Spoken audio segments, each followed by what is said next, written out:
guys, we're back for episode 6 of the Infra-Red podcast.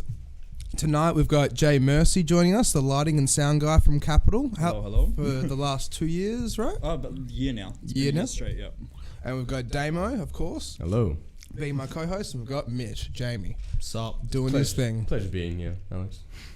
It's always a pleasure. I'm not shaking your hand. Right, you're right. You're shaking his hand. I can't reach, man. It's too far. Yeah. All right, so let's start this off. What got you into sound and lighting?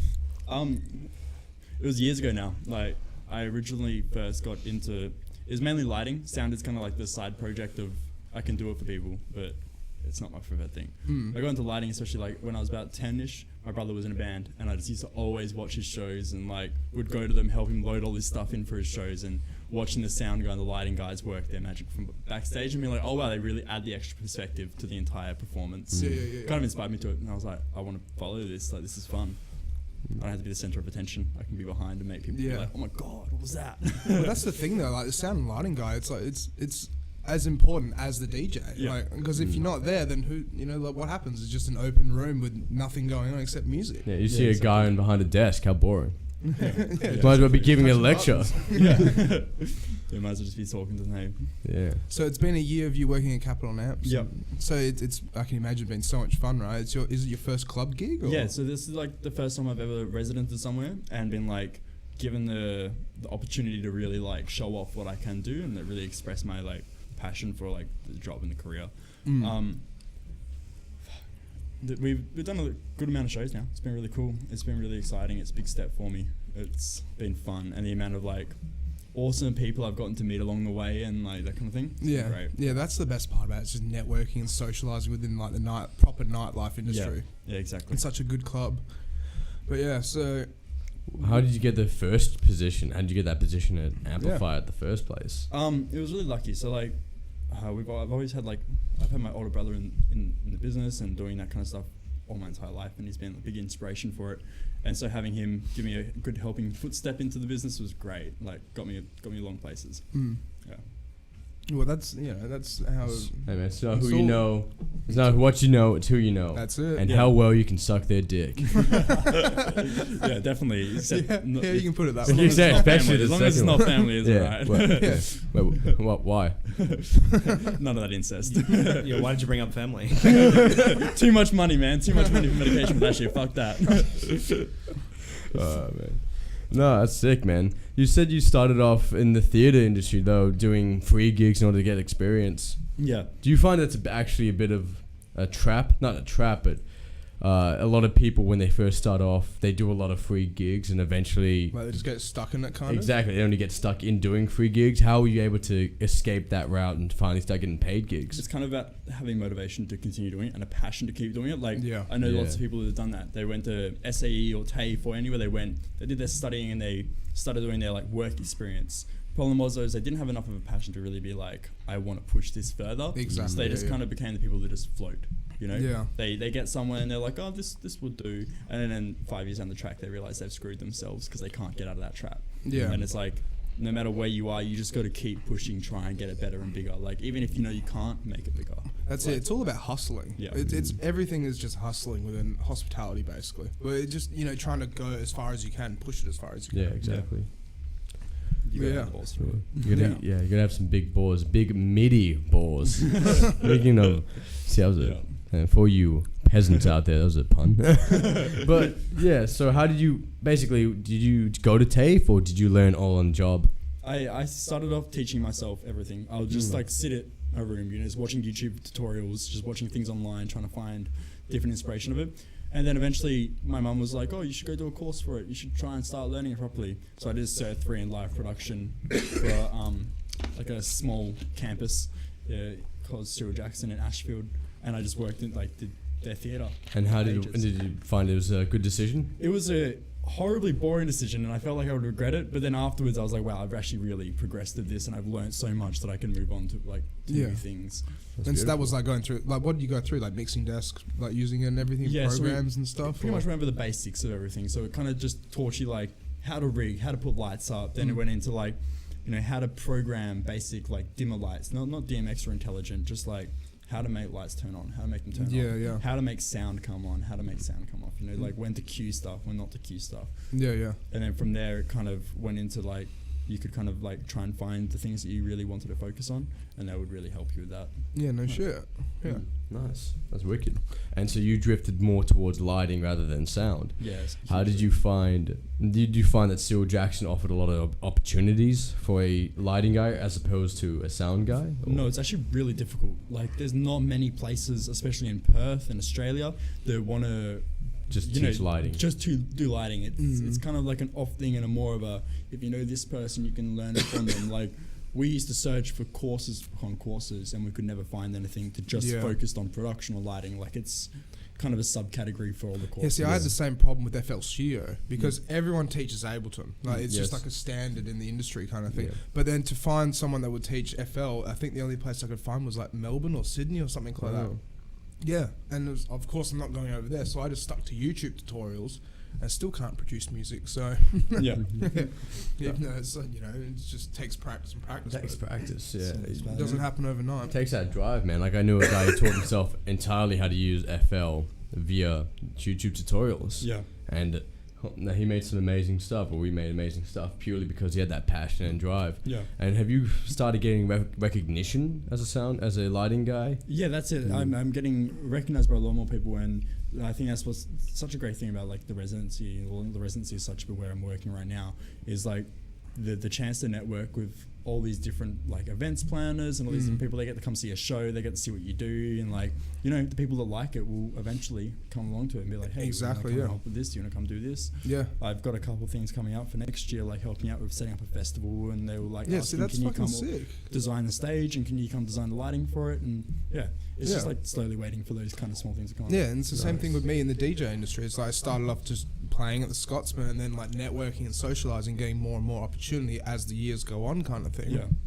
To the point where you can become established, kind of in a way. Yeah. But you're lucky though, because like I've always wanted to have a residency at Capital. It never happened, or Amplifier.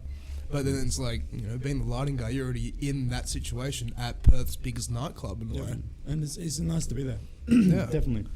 So it's really good. It's amazing. Yeah, and you have a lot of experience with AV and the AV side of things. That's all you do, right? I mean, and lots of it. Yeah, lots of the audio-visual side of it is. Have you ever done any corporate? Have you ever touched the corporate side? Have you only stuck with the music scene? No, so I did a bit of corporate work. I used to do like work experience and commission work for a company called Megavision, and they do a lot of like the falls and the bowls and like the big companies like setups for their dinners and stuff. And so I used to go out and do their lighting design with them. I would be like the lighting assistant, and I would go out and help out with all the designs and just learn on the job kind of thing. And that was a lot of corporate shows we did, was out of those. It's a very stressful position because perfect, right? Exactly, if you fail. Yeah. So I'm gonna guess that's a good learning environment. Yeah, that was my environment of being almost very OCD with everything. Is like, just make sure everything's immaculate. Like, make sure all your cables are tied up and they're neat and you can't see them. Yeah. Make sure tape matches things. You know, like all the little details that they really care about. And are there a lot of lighting guys who have that same mentality? What do you find with some up and coming guys in the AV scene in Perth who want to say, I want to do the lights for DJs. I want to do the lights for bands or festivals. Like, is it actually a big industry? Like, it is a big industry, but I mean, like, you know how 16-year-olds, you know, they get a DJ controller, like a little tiny $250 controller for Christmas or whatever, and they're like, yeah, I'm going to try and just do it and keep getting into it. But like lighting, you know, it's there, but everyone wants to be a DJ. Everyone's a DJ these days. Is it kind of like that? Like, not everyone, but people want to get into it quite a lot and stuff. It's a bit of a competitive like industry, and the problem is that it's competitive on the way that it's a name-to-name basis. Like, you got to know someone to get somewhere pretty much, especially when you're like trying to find a consistent venue or like consistent festival or company to work with. But yeah, it's definitely competitive, definitely hard, and there's a lot of people that really just do it for the easy money of it and don't really care. But they're the people that float out of it really fast. Yeah, because that's it. You got to have the heart and the dedication just to keep doing new ideas. Or it's like when you said to us that one time at Capital, when you're like, I'm going to build a stage out of milk crates. Yeah, and it was like, that would have been fucking sick. Yeah, like, oh man, that design would have been awesome, and I've still got it drawn up and I'm still working on it.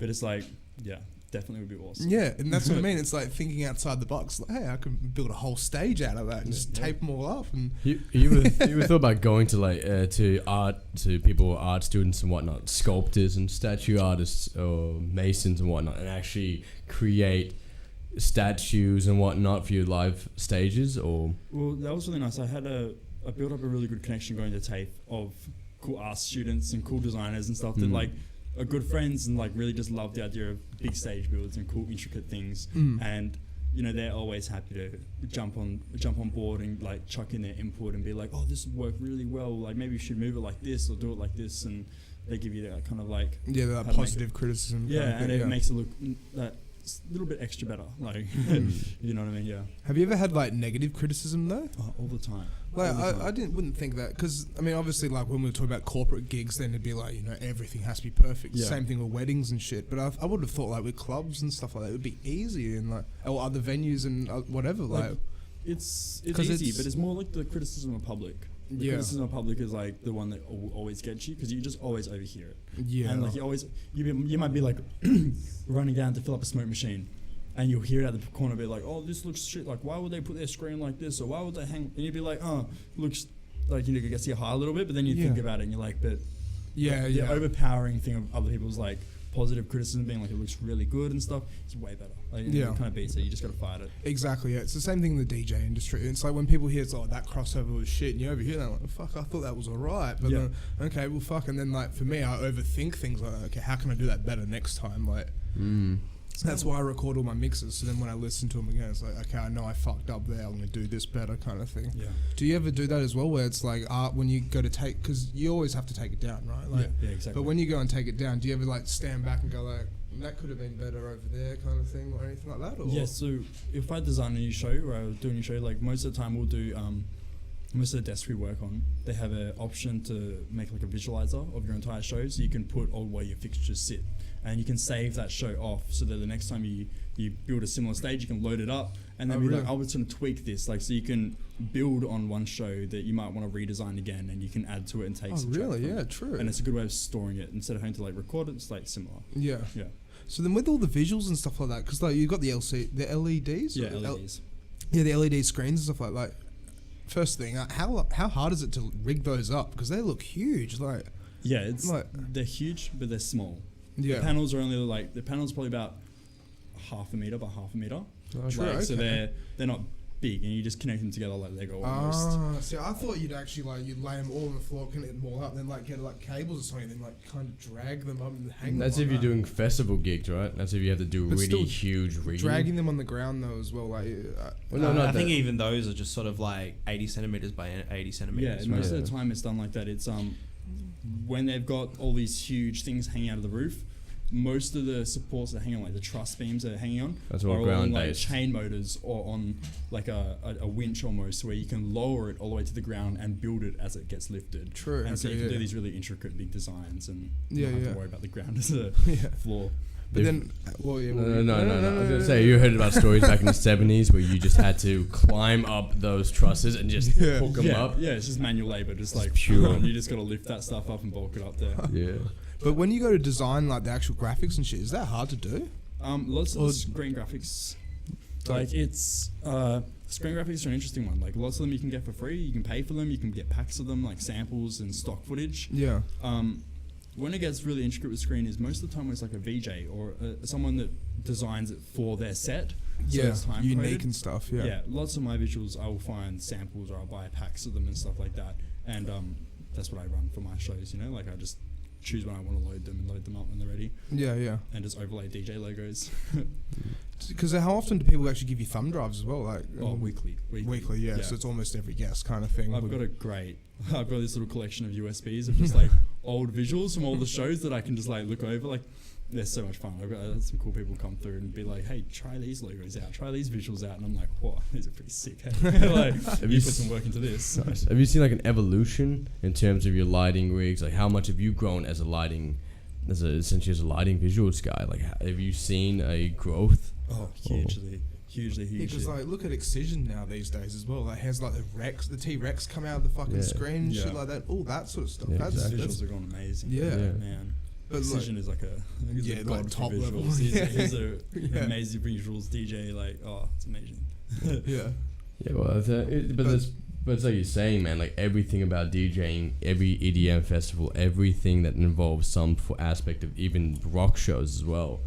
All these musical festivals need to have top-notch visuals. Yeah, and those that listen now, date, right? yeah, even when you're during the day where you could barely see them, they'll still pull it all their effort into giant screens of animations and whatnot. I mean, look at Tomorrowland as well. Like Yeah. Tomorrowland, the whole thing is just like a fairy tale. Yeah, and how much money they pour into that? How much money they pour into these things as well? Yeah. Probably too much. Yeah, so Probably a much. bit much. It's mental. Like, I've always like had so much fun doing that. Is that you go to like a festival and I'll just sit back for like a good hour, like estimating all their costs of production. I'll be like, geez, this is so holy much. shit. I've already hit 2 mil and I have only done half the stage. What the fuck? Like, But see, that's sick though. So you can actually go there and be like, I know what that is. I know what that is. I know how much that roughly costs. And Yeah. stuff. That's awesome. get some good rough estimations. It's quite fun. Yeah, because that's why I was like, I think it was like 3 weeks ago. I was asking you about the QSC speakers you had on stage, like those massive ones. Yeah. And it's like, because I've got a little QSC speaker inside, little 8-inch, but you know, like doing research on the actual brand, trying to find those speakers, I don't think I could find them. But Yeah, I'm sure. I don't even know if they're still produced anymore. yeah, because that's another crazy thing as well. It's like, you know, things come and go where they just stop making them. You have to get them repaired and stuff. Yeah. But with Capitals like sound and stuff like that, it's not outdated, but it's like you have old stuff like that QSC speaker and it still works. There's no point in getting rid of it. But like, do you just have like an inventory of kind of like classic speakers and shit? No. or So anything most of like our that? stuff is outsourced. So, Outsourced. Yeah, we'll have different production companies come in and do their setups and do their rigs for us, and we just kind of choose what we want. So what do you guys actually own, lighting and sound wise then? There's a good majority of it that we own, but a lot of it's just contracts. Yeah, because I can imagine it's just for warranty and repairs. It's just easier, right? Because Yeah. if something goes wrong, you just send it back to the supplier. Yeah. Well, not the supplier, but who you got it from, kind Yeah, of thing. it's a lot of less in-house mistakes then. You know, Yeah. a lot less shit gets if something major happens that's accidental by like a patron or something like that, it's then not something that it's like so on top of us. Like Yeah. we can have the support from other people to help us with that. Yeah, because I remember I think this was like 3 years ago, or maybe when I first started going to Capital with Andre and Anton. There was a guy called Mikey. Do you ever remember this? He was a security guard. He was an absolute teddy bear, lovely guy. But someone was fighting in front row, right? He ended up pulling the guy up. The guy ended up fighting with Mikey, and he tipped over on the moving heads. Yeah, right. Like cracked half of the whole casing off, and I was just standing there, just like, holy shit! I moved out of the way because basically like trying to get rid of the dude and stuff. But when that happened, I was thinking, fucking hell, that's going to cost so much money. Yeah. And it's all expensive, isn't it? Like all the lights and shit. It's just That's it, man. Like lighting and production equipment is just so ridiculously expensive that like it's almost easier for lots of places, and it's so good for the production company business that they can like just outsource their stuff and do permanent hires or permanent contracts, or it saved everyone's lives pretty much. yeah. I guess the thing is that with that, I was going to ask about that, the whole outsourcing, is that when you outsource to outside companies, do they really push for really expensive gear which actually goes out of date very quickly? Do a lot of lighting equipment go out of date very quickly? Is it like like when I was saying with the moving heads, like you know, they've been around forever kind of thing. Yeah. But they're still so useful, right? yeah. The evolution of them is so consistent. Like they're constantly getting better. They're like, you know, every couple of months, years, they'll be releasing a brand new fixture that beats the other ones by 10. But it's kind of like what suits your space the best, because no matter what company is, they're always going to release more and more items. It's like iPhone, Samsung, they're always constantly releasing flagships. It's the same thing. It's just like what suits your needs the best. And I'm going to guess a lot of outsourcing production companies are trying to say, hey, here's an amazing lighting fixture, and it's the most expensive one they have, and you install it thinking, oh, this is the best thing, and then it's completely either overpowers, or maybe the darkness is a bit too much, or it's just not the right thing. Has that happened to you quite often? Yeah, we've had that happen a couple of times. Like when people, not as much of Capital or anything like that, but when I was working other places, we'd have that happen all the time. It would be someone would bring in the equipment, not really know much about what they're bringing in, get ripped off by the company, and then you'd be like setting it up, being like, well, this isn't going to suit any of our needs, and having to call the company and try and rework a deal with them. You just got to know what you're getting. Exactly. Like, You got can't to be do the dumb about it. research. Yeah. Yeah. Yeah, well, that's the key for almost everything. It's research, Because it's like, you can go buy the new iPhone or you can go buy the new Samsung, but if you really do your research, like, hey, maybe that phone's all right kind of thing. It suits my needs. It does everything I want it to do kind of thing. Maybe you don't need the most expensive flagship. Yeah. Do you think that there's even, depending on even the bigger festivals, the bigger clubs, do they really need to have these extreme, as you said, these... Yeah, like, is there ever a limit where it's like, this is too much kind of thing? Yeah, exactly, too much. There's always too much. Like, you could only have 4 fixtures on stage and it could be too much. Like, when you say fixtures, you just mean like lights? yeah, so like each Oh. light is, we mainly call lights fixtures, just because, it's just the easier word for them. Yeah. So yeah, there's lots of times where people will just overdo it. They might be like, oh, we've got this huge budget, we're gonna blow it all on LED screen, and you might come in and LED screen will be covering the entire stage, and the venue will be bright white. Because you're like, wow, you just washed out everything. You didn't have any balance. Exactly. Like, it's all about finding how many beams you want, how many washes you want. Do I want bright lights? Do I want dim lights? Do I want big screens? Do I want small screens? Like, you gotta sit down and really nut it out.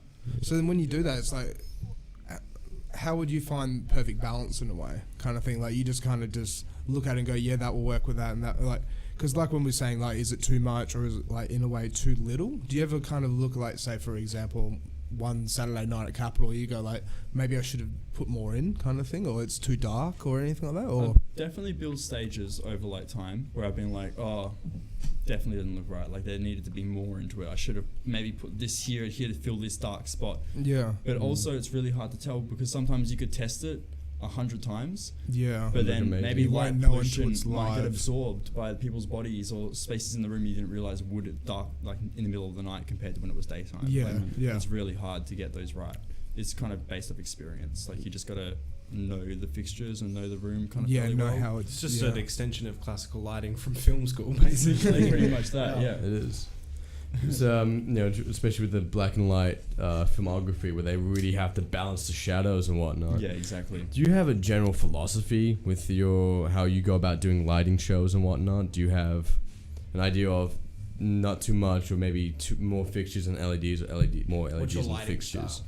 Yeah, exactly. It's what your lighting style would be a better Yeah, term. So So- there were different styles, mate. Do you think there are, there are there would even be. different It's styles? definitely, like, it's similar to music. There's subcategories and all that kind of stuff. Yeah. But I've got like I would say I'm pretty like on the average of like what most people would do for a show. But I think to myself that I step it up a little bit and do a little bit better than like a lot of people. Dude, like the lighting, like, from being at Capital and hanging out for like the last 4 years and seeing, different lighting guys come and go, when the guy before Stu, then Stu, now you, and it's like, you've fucking taken the cake, right? I just got to say, you've taken the cake. It's fucking awesome. Yeah, thank you. I don't think I've ever been disappointed at the lighting or visuals at Capital ever before. So Yeah. I don't know how long, because like how long have you been involved with the production stage of Capital? I started there last year. So I started there in November last year as like trainee pretty much to work Right. into it. Because previous guy was leaving. He was moving to, I don't even know what he's So you're pretty much coming up at a year now. Yeah. Yeah. So I've come up and I'm just like giving it my all as much as I can. That's good. Are you becoming the production manager?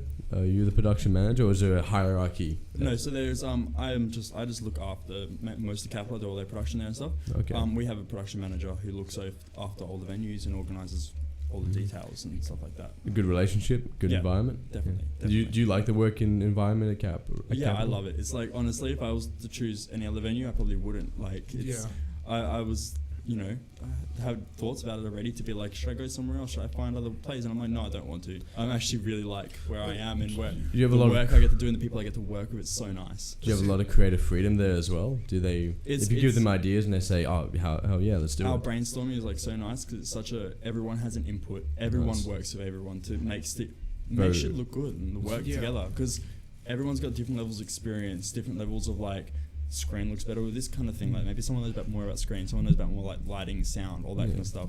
It's a really good. Everyone has a shared input. It's very democratic. Yeah, No, it's good. nice. It's good. It's a good sort of workplace, I think. Do you think that the production at Capital is getting better and better with the combination of the whole production crew? I Everyone's evolving their own styles as well. Or? I'd have to give it more time because I haven't been in the club industry for long enough to even say it needs to get better or it needs to get worse or like what it needs because I just haven't seen it for long enough. from what I've seen, it hasn't lost any quality. Yeah. If anything, hopefully gained it. But you know, I feel like it's still plodding along just as good. Is that the philosophy of lighting? It's all Not to lose any subjective. quality. It's all subjective at the end of the day. Yeah. It's an art. It's aesthetics. Yeah. Yeah. It is an art. Is lighting an art in your opinion? Oh, lighting is Yeah, art. I would It's definitely say 100%. the If you same. consider Yeah. lighting in film and art, lighting In for live stages production an art, is absolutely. exactly the same. Yeah. Lighting's actually come up recently as a really big piece of art almost. Like the amount of shows I've been seeing come through Perth especially has blown my mind of like art installations of like taking over like half the city of just lights and Yeah. lasers is crazy. Like it never Yeah. used to be like that, and it's definitely coming up. It's cool. Yeah.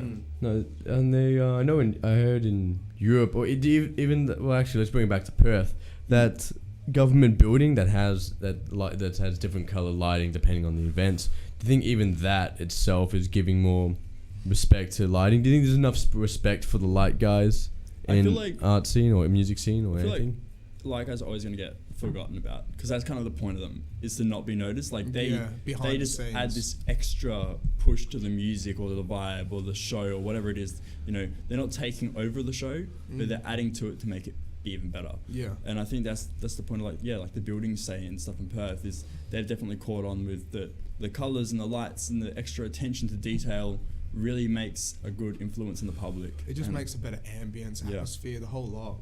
Yeah, exactly. Yeah, and it's it- also way better advertising. Yeah, Yeah. exactly. Yeah. Let's think about it. It's just advertising for them, really. Yeah. Yeah, I was gonna say you've driven and you've seen those massive digital Yeah. billboards and they just right in your face. Yeah. Those ones blow me away, hey, because They're fucked. apparently you can't look at your phone while driving, and yet you can have a huge Yeah. 20-meter Yeah. screen in front of your eyes, and that's legal. Exactly. It's just like a drive from Busso to Perth, and Yeah. they have the billboards They on the have the- side. It's like advertising alcohol and don't look at your Phone, phone. yeah. whilst you're driving, And then- and it's yeah. a big fucking LED billboard. Oh, okay. Are you impressed by that at all? You ever look at that going, damn, I wish I could do that? No, I look at them and go, why? Yeah. Why would you do this to Yeah. yourselves? Like, it's just, it hurts a little bit, because most of the time they just have still photos on them. Exactly. Yeah. And I'm like, what's the point of putting still photos on a screen that can have movement? It's all about how cheap it is. Yeah, basically. exactly. It's When- a more expensive upfront cost, but cheaper in the long run. In the Yeah, long run, 'cause exactly. You don't have to have people go replace the billboards. And the adverts, the space they sell is probably cheaper because they don't have to like pay for like painting the billboard or putting Yeah. the big Yeah. whatever the what do they call it when they roll the fucking? Oh, the paint rollers. It's no, they're not paint rolling it. No, They're it's like like sticking the- a vinyl to. Oh, Yeah. yeah, it's it's the wall, yeah. Yeah, it's that. It's almost like plastering it. Yeah. Mm. No. So that alone's probably like a few $1,000s. Yeah, and it Gone also means with they the- can sell the space Yep. way more times in the same month. So Exactly. they could have a rotation of, instead of having one client for like 1 month, they could have 10 clients that play 10 times every day Yep. for Yeah. 10 months. And then they've made, a month, sorry. And That's then exactly and they it. can and they're Rotations. filtering throughout those days as well. So you have to pay for you to Well, have the most having the. Let's say you're going during peak hour traffic from 5 to 6. How much are you going to charge for that 5 to 6 hour Exactly. slot? So bringing it back to lighting. To lighting. Yeah, would you ever hide? yeah. Would you ever hack into one of those Not that billboards? it isn't relevant. I'm just curious as to your opinion on. Have you ever like gone clubbing somewhere else in the world? Yeah. Not really in the world before. Like I've So you've only in Perth? mainly just Perth, yeah. Mainly just Perth. All Yeah. right. What's your opinion of that sort of lighting visual space in Perth? Do you reckon as a whole we could pick it up? Or are we improve and everything? are we doing good? Are you like the space where it isn't at the moment, or do you think there's room for improvement? Perth has so much room for improvement. Like everyone says, we're still 10 years behind the rest of the world almost. Like Yeah. it feels like you look at like huge Miami ultra clubs and all those kind of things. Like the amount of like how much further they are along the way of awesome fixtures and evolution of lighting and production is like so much further than us. We've Yeah. got so much more room to improve, but we also just got to wait for this kind of stuff to come into Australia. Like, Exactly. Yeah. Yeah. we We're also have still to wait so for the small. big production companies to bring in these fixtures and all these cool new things that are coming in, like effects and stuff. Yeah, exactly. Like, imagine trying to get Deadmau5's V3 Cube over here. That costs so much money. But do you think it's actually a good thing because we can see their evolution and we can say to ourselves, okay, once we hit a certain point, we can actually avoid the mistakes or some of the ideas that they've had. So we've actually, by being 10 years behind, we can essentially Be 10 years in front. Exactly. Yeah, which is good. We can learn from their mistakes. I'm mainly just curious Exactly. because I'm just comparing it to my time in Europe. because I obviously did, you know, Amsterdam, Berlin, the UK, London, you know, that kind of whole stretch, and I've been clubbing in Japan. But I found it strange that all the clubs in the UK, they own all their fixtures. Yeah. It's just constantly like that. And I went to clubs, like there was a club on the university campus. This is a university-run club, right, run by their guild, which they call the Student Union. And it probably had 3 or 4 times the lighting and visuals that Capital had. Yeah. And I was just blown away how they can have a club. And how expensive that would be. Yeah, but I mean, they owned all their fixtures. Yeah, exactly. It was just constantly there all the time. So I just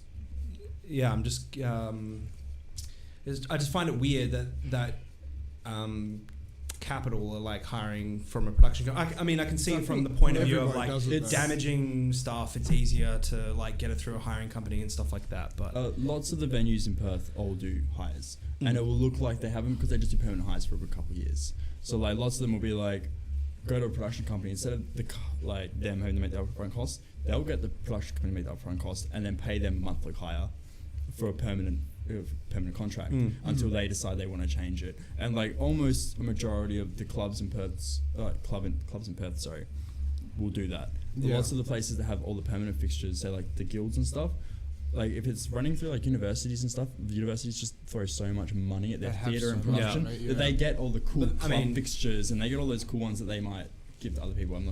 Yeah, I mean, it was the same at like the clubs because I was staying in a city called Colchester, which is in Essex, and even the clubs there own their own fixtures. Yeah. I found it weird because I'm learning very quickly about this whole lighting production stuff because I'm starting to get into VDJ. Yeah, awesome. I just found out that they spend a lot more time and effort on their production rather than I feel like over here the focus is more on the music and getting drunk. I feel like that's what Australia is pretty much though. Like if you think about Australia in a whole, it's just drunk, drunk or drugs. So it's just kind of like I feel like for Perth especially, most venues are just like we want change. We want to be able to constantly chop and change shit if we want to, because once we get to the point where we find our certain niches, when we'll decide we want to permanently put something in. And I feel like that's what a lot of the UK clubs and that kind of scene has, is they have like very specific niches to their venues that they can be like, we're just going to dedicate our money to this. We're just going to dedicate our money to these. But they've got the population as well. Yeah. And so with Perth being so small, and the traffic, that's it. Yeah, we have very little foot traffic to share. Like, exactly. We don't have enough people for the amount of clubs and venues we have. Almost. Exactly. And they're established as well. How long have those clubs been around for? Yeah. There's 20, 30 years, and look at the art and culture that comes out of those places. They're born out of those clubs. The 90s EDM scene from England. In Australia, we're still not on that, but the rock is essentially dying, but there's still very much that appreciation of rock music, which is the musical aspects of it. The visual aspects of rock music didn't come into the 80s and 90s, and really, because we're like 10 years behind, our Perth music scene, the Perth rock music scene, has only just started catching up to that, and it's already, you look at Europe, it's already surpassed that 100%. Everyone else has already moved on to the visual side of things.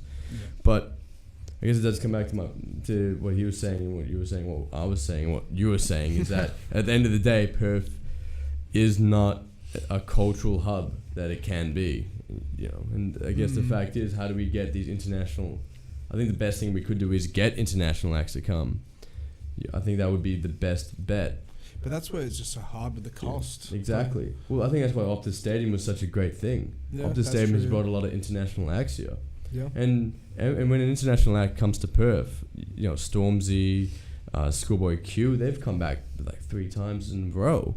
I remember we were talking to Ben about how Elton John's come back to Perth about 30 times? Yeah, something like that. Because once they come into Australia, they love this culture, and I think Australia has so much to offer. But how do you then offer it to other people without the infrastructure that they have, that England has? We have to deal with the fact that we are a very rural.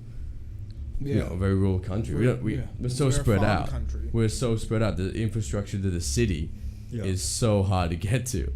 I mean, like that's patently false. Because I mean, like It's not patently false. I was in Colchester, town Yeah. of 100,000 people, and SAS came and played. Perth is not small by that standard. No, it's not population size, but what's the density of Colchester? Fucked if I know.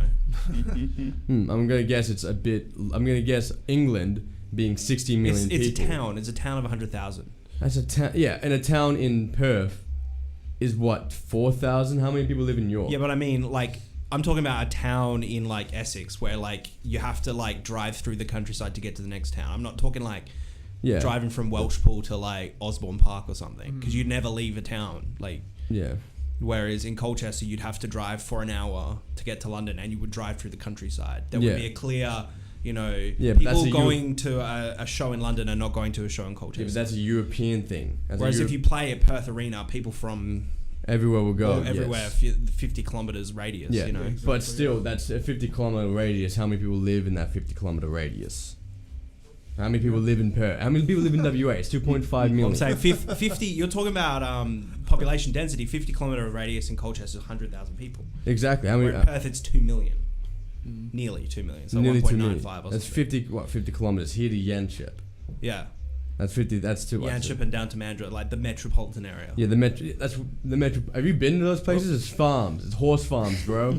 Okay, how the? Yeah, but I'm still saying there's a population of nearly 2 million. Yeah, but everyone drives in Colchester. Everyone walks, or they I'm take just saying, buses. I think it's not so much about bringing international acts. It's about propping up local acts to get to that same level. Yeah, that's the same level. International act. Yeah, well, you just said SAS came into London, into But they're Essex, from England, 100,000. aren't they? Well, yeah, they're from Essex. Yeah. But I mean, SAS are like a big.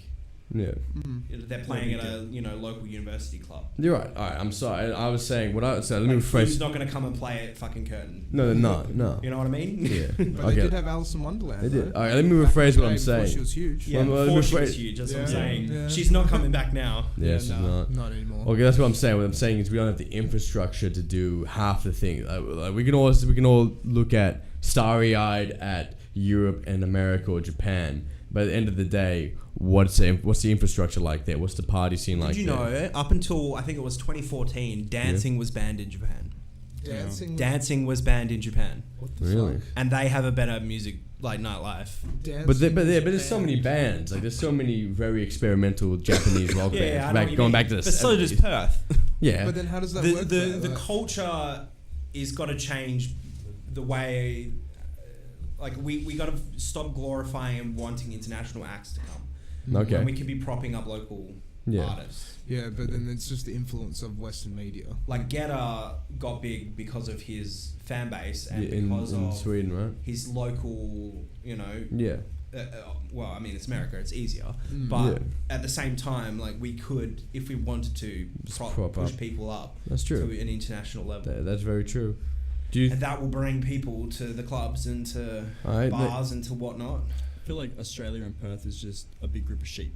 Yeah. You know, we don't like Yeah. we Yeah. don't like being the people that make new things. Yeah. Yeah, We just like being the follow. people that find the new things. That's it, right And just there. bring them over for a little bit and be like, hey guys, look at this. We did this. All right, go away now. Yeah, that's Yeah. exactly it. We're like, we need to like, We're very consumer. we But need then to like that's- start accepting that we can push change rather than waiting for it to happen. Yeah. But then with the dubstep scene though, that's where it's kind of like the opposite in a way, because rhythm and everything like that. And it's like it went over to England. Now it's everywhere. Steve Aoki's fucking playing it at Tomorrowland. I think it was like 3 or 4 years ago or whatever. But like, what's Perth's premier like dubstep event? Like Filth. Yeah, Yeah. just They play like till 10 p.m. at like. Yeah, and then like the biggest event for the entire year is Breakfest. Yeah. The Yeah. drum and bass and like dubstep and rhythm, etc. yeah. And even so, like it's just not a strong scene. Exactly, yeah. Like when you go to the States, it's just like you can probably just Google Which it is and why I was find 5 different disappointed events. in like Ambar's closing. Yeah. Yeah. Like, it must have been hard at the time, but like someone has to push, and it's easier if it's done as a group, as a whole. Well, Yeah.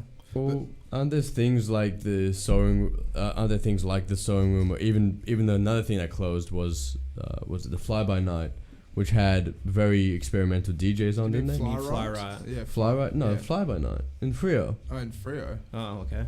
No, Yeah. it was actually it was Fly a Riot did close, right? But then it Yeah. reopened. Buy some its goals. moment. oh damn! I know, but Fly By Night was a massive venue in Frio, It used to be a former warehouse for the Air Force. It used to be like an air base. It used to be an air base there. And then it moved to this really gorgeous classical art piece thing, classical architecture. And then it was the fact that the idea behind the Fly By Night was that it was designed to be a artist-owned commune. So if you would become a member of Fly By Night, and then you could actually push to have your own events there, these massive catered events with a nice light show and a venue of 400 people and an amazing sound desk. So that's kind of like what Badlands Bar does these days. Is that what they do? Well, we need to bring this back to the lighting, but like Badlands Bar does functions and everything, and if you're good, it's all connected. If it works well enough, then they'll let you keep doing it, just like what's happening with the emo punk night I do at the Hen House. Yeah. But let's go back to lighting. Okay. So one thing I wanted to ask as well is the prices of lights and everything, and speakers and everything here. Does it change over, like, have you ever looked at, say, like, getting them from, America or England or something like that kind of thing? Yeah, like, it's really kind of similar to, like, most retail products. It depends where it's made, Yeah. Like the whole, if it's made in China, it's going to be sold for cheap. If it's made in America, it's going to be sold for more expensive. If it's made in Australia, it's going to be sold for way more in Australia. Yeah. Like, so that is a cost factor. It's always kind of constant. Like, if you want to have, like, 100 beams, and you don't really care if they're not too bright, they just have heaps of beams in your venue, you're probably better off going to a Japan or Chinese outlet and just wholesaling them from there. You'll get them for half the price. Yeah, exactly. Yeah. But they're going to break probably a lot faster. Sometimes they don't. Who knows, Like, you kind of got to pay for what you want. Yeah. It's like everything, What is the product quality coming out of China? It can be decent and it can be terrible. Yeah, no, I can agree. You can have some that come through and they will last you for 10 years straight. You won't ever have the problem where I have to service them. But sometimes you'll get on them and break you in like a week. Yeah. Like 1 week later, you've got to fix them all. Could you compare that to America or Europe? Are the standards there much higher? Or what about Australian standards? I feel like the Australian American standards are almost pretty similar with their stuff. Like they've got good things of like, their quality control of what power supplies you must use. What your limits are. Can you just pull your mic a bit closer? Yeah, of course. Sorry. Cheers. Like what power supplies you use, what things you use and stuff to like actually build your lights with. Yeah. And they probably got a much better standard than China and Japan, just because their government is a little bit more on top of their shit. They're like, we don't want that many house fires. We want to pay attention to this. Yeah. But at the same time, it's just kind of like you could get something from America for like double the price and it could break with you in a week, and you could have bought the exact same thing from China and it might have not broken. Yeah, so a perfect example of that is Rockford Fosgate subwoofers and speakers. Yeah. Basically what ended up happening was they were always American made, they were great, and then they outsourced to China, and I think it was like for the first 3 years, everything they pushed out was just shit. Like it was just horrible. Like using a subwoofer and you run it at its RMS and then it'll just break on you like in a year in or something like that, or the cone will come off or something like that. But yeah. So it's just about your research. Exactly. Yeah. You got to research your product, read the reviews on it, figure out what the best one is for it. Yeah. Like you might have to experiment. You might have to be like, okay, before I decide I'm going to buy this fixture for myself, I might hire it for a week or two. See how it runs, see how it works. Does it have any glitches in it? Do I have to get it sent back to fix in that time of having it? And then make your decision. Like, have you ever done that at Capital? Just been like test run it kind of thing? We've had a couple times where we brought in fixtures and they'll be like, just see how this goes for the day. Like I'll bring it in the midweek and I'll just set it up and have play around with it myself, see how they work, see what they do. And I'll be like, oh, I don't really like how that one does that. That doesn't really punch enough for the you kind of make compromise of it. It depends on your budget. If you want to have lots of fixtures, you kind of go for lesser quality. If you want to have more fixtures, you got to go for less fixtures. You got to go for higher quality. Yeah. Well, you got. Yeah. No, I was gonna say it's that whole thing of spend 10 things for $1,000 or 1,000 things for $10. Yeah. One thing I also want to discuss is like behind the scenes. So it's like during, because you said you go in during the week, like midweek kind of thing. So what would your normal work week be, kind of thing? Because like for a DJ, you just rock up, set up, and play. That's just all you do. But like, you work Monday to Friday, Monday to Sunday or Saturday, kind of. So thing? it's not like it depends on what shows we have on, like what we're doing with the venue. Like it's up and down. It's all over the place. You never really are 200%. It's not like a set roster or anything. Yeah. But say if we have a show on, like we might have Death Disco or like one of those cool events on a Saturday, and we'll go in and do a cool club rig. And then on Monday or Tuesday, Wednesday, maybe on those days, or maybe just one of those days, we might take that rig apart, put it to a band setting or like move the DJ console around or just go and do cleanup. You know, maybe some shit got like pulled out by patrons. You know, maybe cables got moved or things like that, and we'll just go make sure everything's in the right place and looking pretty for everyone to come back in again and enjoy it. Exactly. Yeah. We can't have stuff looking sloppy. No one wants a sloppy venue. Yeah, exactly. No one wants sloppy rigs. You gotta have that standard kind of thing. Yeah, and keep it as professional as possible. Yeah. Yeah. Same if you're working at Mac, you've got to clean the kitchen. Yeah, exactly. The same thing. Make sure stuff looks good. Yeah, and can't be using the same frying oil for 2 months. Yeah, exactly. Like that's it. You know, people get bored of stuff really fast, and as we were saying earlier, especially with Perth in Australia, we just want new things constantly. Exactly. And so we just got to give it to them. You know. Yeah. Even if it just means moving lights around. Shit.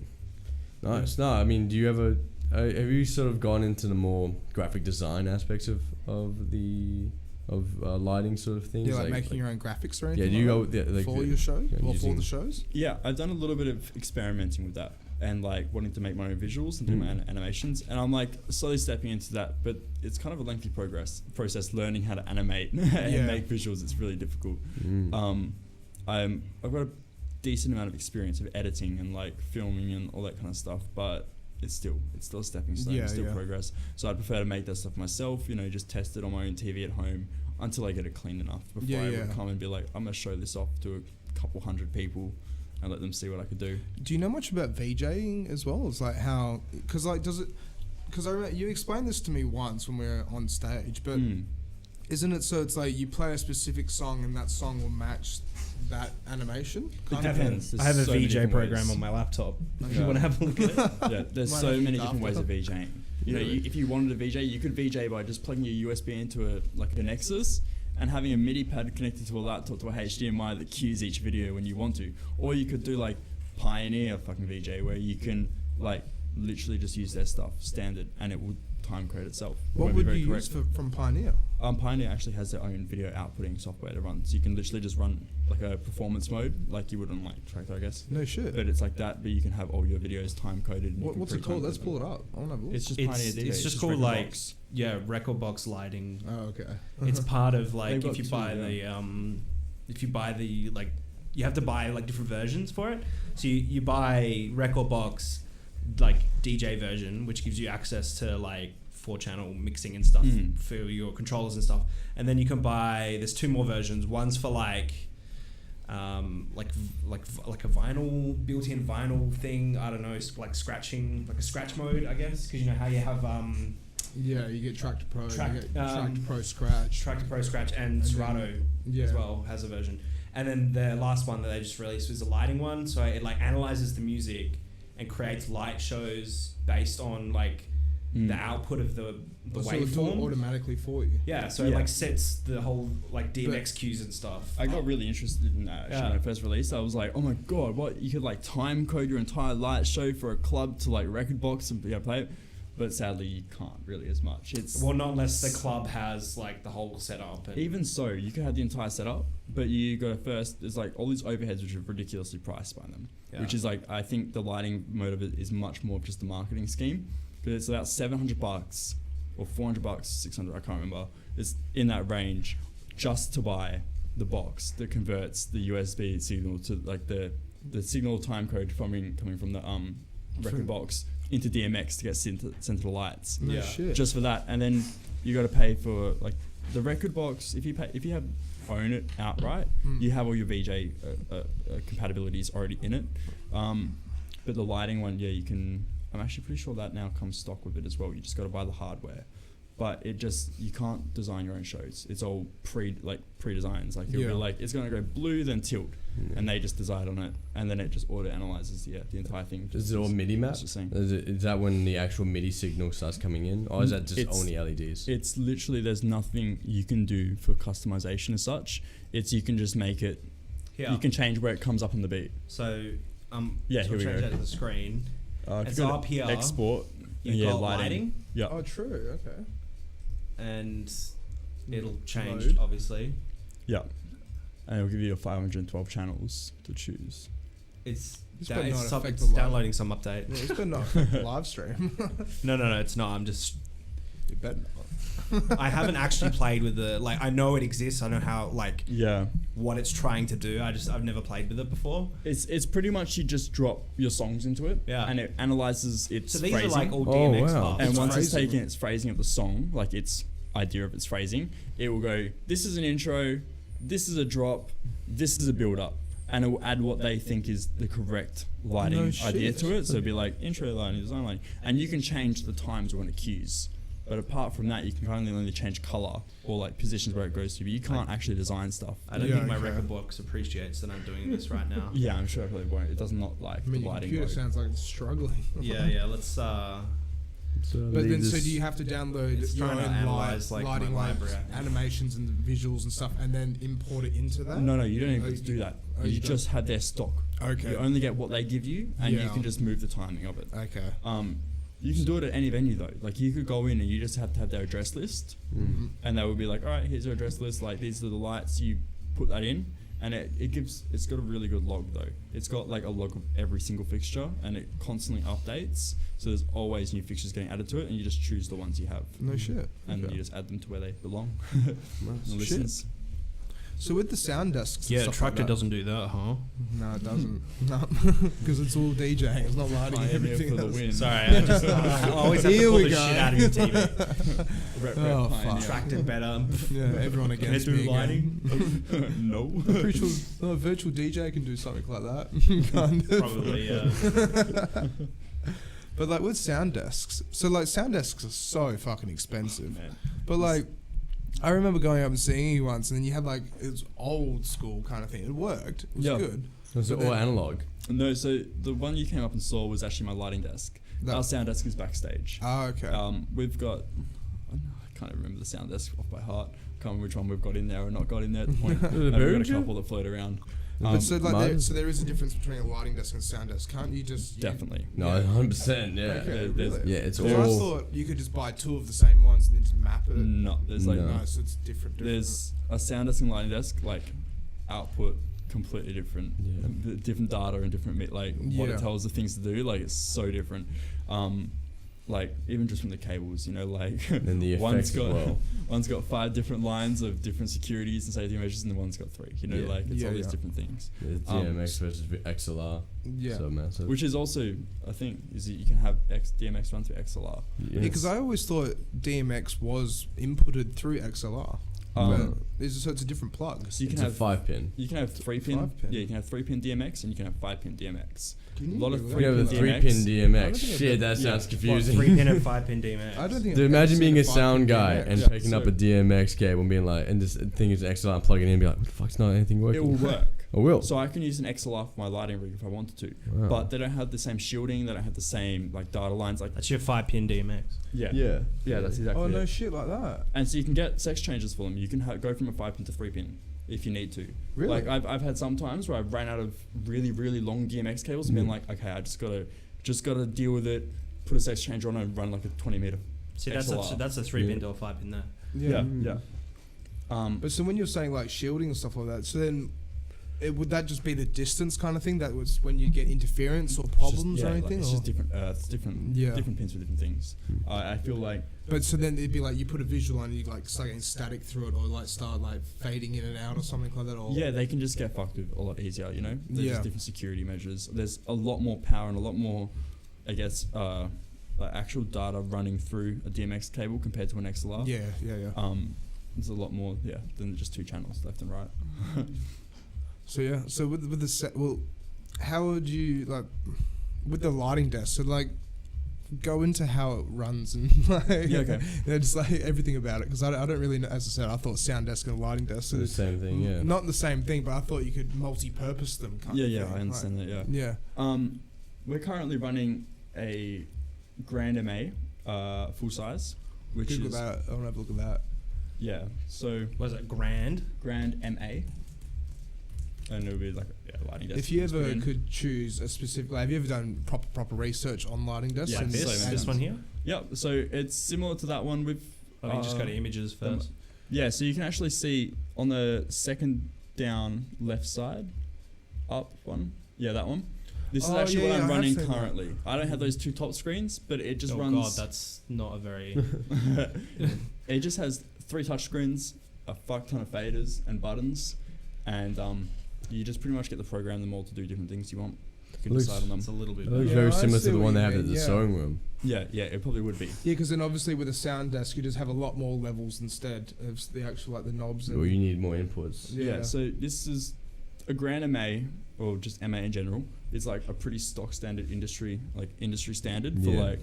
How many lighting. lights could you run off this thing? Oh, so many. So if I Like remember off the top of my 100? head, I'm pretty Banks. sure it has four lines out, and each DMX line has 512 channels. Holy shit! And so, And how many So banks you're you looking have? at like 2,000 lights. yeah, and so say like So that's each light- completely overkill. yeah, each light requires a different amount of channels. You know, like I might have a wash that only requires 3 channels because it might only do 3 things. yeah, But then like if I have a fixture, like some of my fixtures take like up to 32 channels per line, and so you got to choose like it might have like 5 channels dedicated just to panning, 5 channels just dedicated to tilt. You know, like because they've just got that much like, involved in it. involved in it, and the brain of the light requires so much data to come to it. This can run a ridiculous amount of lights, and it's ridiculously old, but it does its job ridiculously well. Yeah, no, it looks retro, but it looks like it's just so freaking cool. all those faders and buttons all can get paged 999 times. What do you mean by page 900? So I can like see how it's got like the fader ranks. yeah, I could have all those filled with like this one just turns this light on, this one turns this light off. yeah. Then I could page down the next page. They will have a whole new thing, and I could Oh, make I was this gonna say, the the exact same bangs. fader. Now Yeah. pan, it'll do a movement, or it'll do a different Yeah. like chase or something like Yeah, that. so you just keep selecting up and down. Yeah, Yeah, then and go, I can- okay, yeah. Do that almost 1,000 times on the buttons and pages, Fuck yeah, that's sick. and that's not including the touch screens. So then I Yeah. can page the touch screens as well. Does it come with any banks as well, or yeah, I'm talking about when I say banks, as in In what way? Because auxiliary like, sense, or there's faders bank. The fader banks are already built on, okay, but they are all pageable. So Oh, like okay, you might have pageable. those set 24 faders or 12 faders, 36 yeah, faders, but they're completely but paid. we can just continuously change them if damn, we want to. It's insane. Yeah. It's very impressive, man. So with the 2 monitors on top, would that just be buying the monitors? Yeah, and so they're just plugging them in? add-ons. So they're Yeah. just like, I want to see even more things happening at Yeah, once. You know, yeah. like I can already, with what I run now, I can already tell what's going on and what's not on my show Yeah. from like simplest couple clicks. But if I had that, like I can see what they're running now is they have on their top left-hand screen, they've got a visualizer of their entire stage. So that will tell them what light is on in what position and what place Yeah. facing Yeah. onto the stage, which is good, nice little ad. But I can also do that on the other ones. You can just pop them up on any screen. With the little mouse wheel on the right hand side, what does that do? I think I might have asked you once, Yeah. but That's the trackball. And it's really fun. It makes you feel like a sci-fi movie. I feel like I'm in a spaceship when I use that. Like, does it change the positioning of the? yeah. So Holy that's what mainly I use it for. I mainly just use it if I'm doing positions and I don't feel like twisting knobs. I can just yeah, you can actually just put my like, hand on it and feel like a grandmaster, cool dude. But I feel like a wizard, like with the crystal ball. yeah, so, it's got arrows that actually point it to everything it can control, and you can just select it whatever you want. You can just hit trackball on it and it will change values, or it might turn stuff up, turn stuff down. It might change positions of lights. yeah, no shit. It's really fun to busk with that sometimes, is you'll just put the beams on instead of setting a movement, you'll just run the movements by your hand instead, Yeah. which is good. Do you do that often? Do you like to add that little human element rather than have everything automated? Sometimes I find the human element is really great to add to headliners, Yeah. because it makes them that little bit different from Yeah, the rest more of the show. unique, Because it's yeah. like, oh wow, some of the lights are out here and they're panning perfectly to the music and to the beat, and it's like awesome. But also it's got way more room to fuck up. Yeah. You screw up onto that and everyone sees it. At least with like the automated side, you can pre-program it. You know what it's going to do. You know where it's going to go. Do you feel comfortable at this point in time of using the trackball and headline X? Yeah, I've gotten to the point now where I'm pretty comfortable using most features and know that I can stop it and get out of it and fix my mistakes if I do make them. Yep. Like I remember when I first, like if I touched one of these when I first started lighting, I would probably shit myself. Like, Yeah, like, It does look pretty intimidating. yeah, Yeah. exactly. And you get lost in pages so easily. Like if you've accidentally made copies of yourself, you could scroll through and think you're on the right one and it just won't be doing anything, and you can get stuck there for 30 minutes trying to figure out what's wrong, and all you have to do is press a Can button. you also VDJ from that thing? Like technically, yeah, you could, but the problem is like you can't. What I'm saying is, does it do visuals as well? No, so it doesn't run visuals. It'd be more of like a lighting DJ. Right. you could do that is maybe run a MIDI out of it and use that as the brains for a MIDI An controller. LDJ. Yeah. I just gotta say, the one thing I'm really admiring about this is on the left-hand side bottom. Is there a floppy disk drive there as well? I'm actually pretty sure if I remember, That yes, is so there is. cool. It does have a floppy disk drive, and those two drawers on the bottom. Yeah. One pulls out a keyboard, and the other one pulls out a mouse. So if Fuck you yeah. don't feel like using touchscreens, you can just keyboard and mouse the entire thing. Fuck yeah. Yeah, I was gonna say, how do you troubleshoot on this thing? Like, Yeah. it seems to be pretty daunting. Yeah, there's As you a lot said, of- like 30 minutes. Yeah, like you can get stuck in some places really quickly. It's just like you've got to troubleshoot from the beginning to the end, and this is usually like the beginning and the end. Yeah. It's So just it's like a tradie, right? Like an electrician knows his tools of the trade. Yeah. Exactly. He knows yeah. them well enough that you And know. practice makes perfect as well. Yeah, kind of thing. exactly. If there was, say there was like a light stuck on stage, the first thing you would do is I would turn off all the signal coming from the desk. Because then I'd be like, there is nothing that's interfering. If Yeah. that light's stuck on, now it's to do with like the fixture itself Exactly. or yeah. the cable running to it. Yeah. So you figure out what's going on there first, and if that can't be figured out, then you troubleshoot from the cable to the actual fixture. Yeah. That can't be figured out, you come back to the desk, and you can't figure out how to reset everything. Yeah. And so you just got to kind of take those steps. Have you ever had anything like that happen where you're just like, what the fuck is going on? You have to reset the whole show kind of thing? Yeah, I've actually had a time. Like, obviously not live though, right? No, I've actually had a couple live You ones have where to. I've Really? never on a band. I'm so thankful. It's never been a band or a live performance where like it's gonna be major. I've had a couple times on a club night where the entire desk, not this one, the one I had before, completely froze, and like it just wouldn't want to do anything. Like it was like I just had to force quit, rip the power out of it to get it to shut down because nothing was listening. And like when you go all black and the lights don't get a DMX signal, Yeah. lots of them will just go to a on. They Yeah, just turn white on so it just light. lights up the stage so that you can see. And so I've had a couple of times where I've had to bright white the stage and No it's shit. lit up everything, and I'm like frantically plugging cables back in, like hurry up, reboot, and like Fuck. You ever gotten a comment from a DJ? It's like, dude, that was so sick. He just like really like that was. I've never lit seen up the whole lit crowd. the whole crowd. Everyone Yeah. could see me.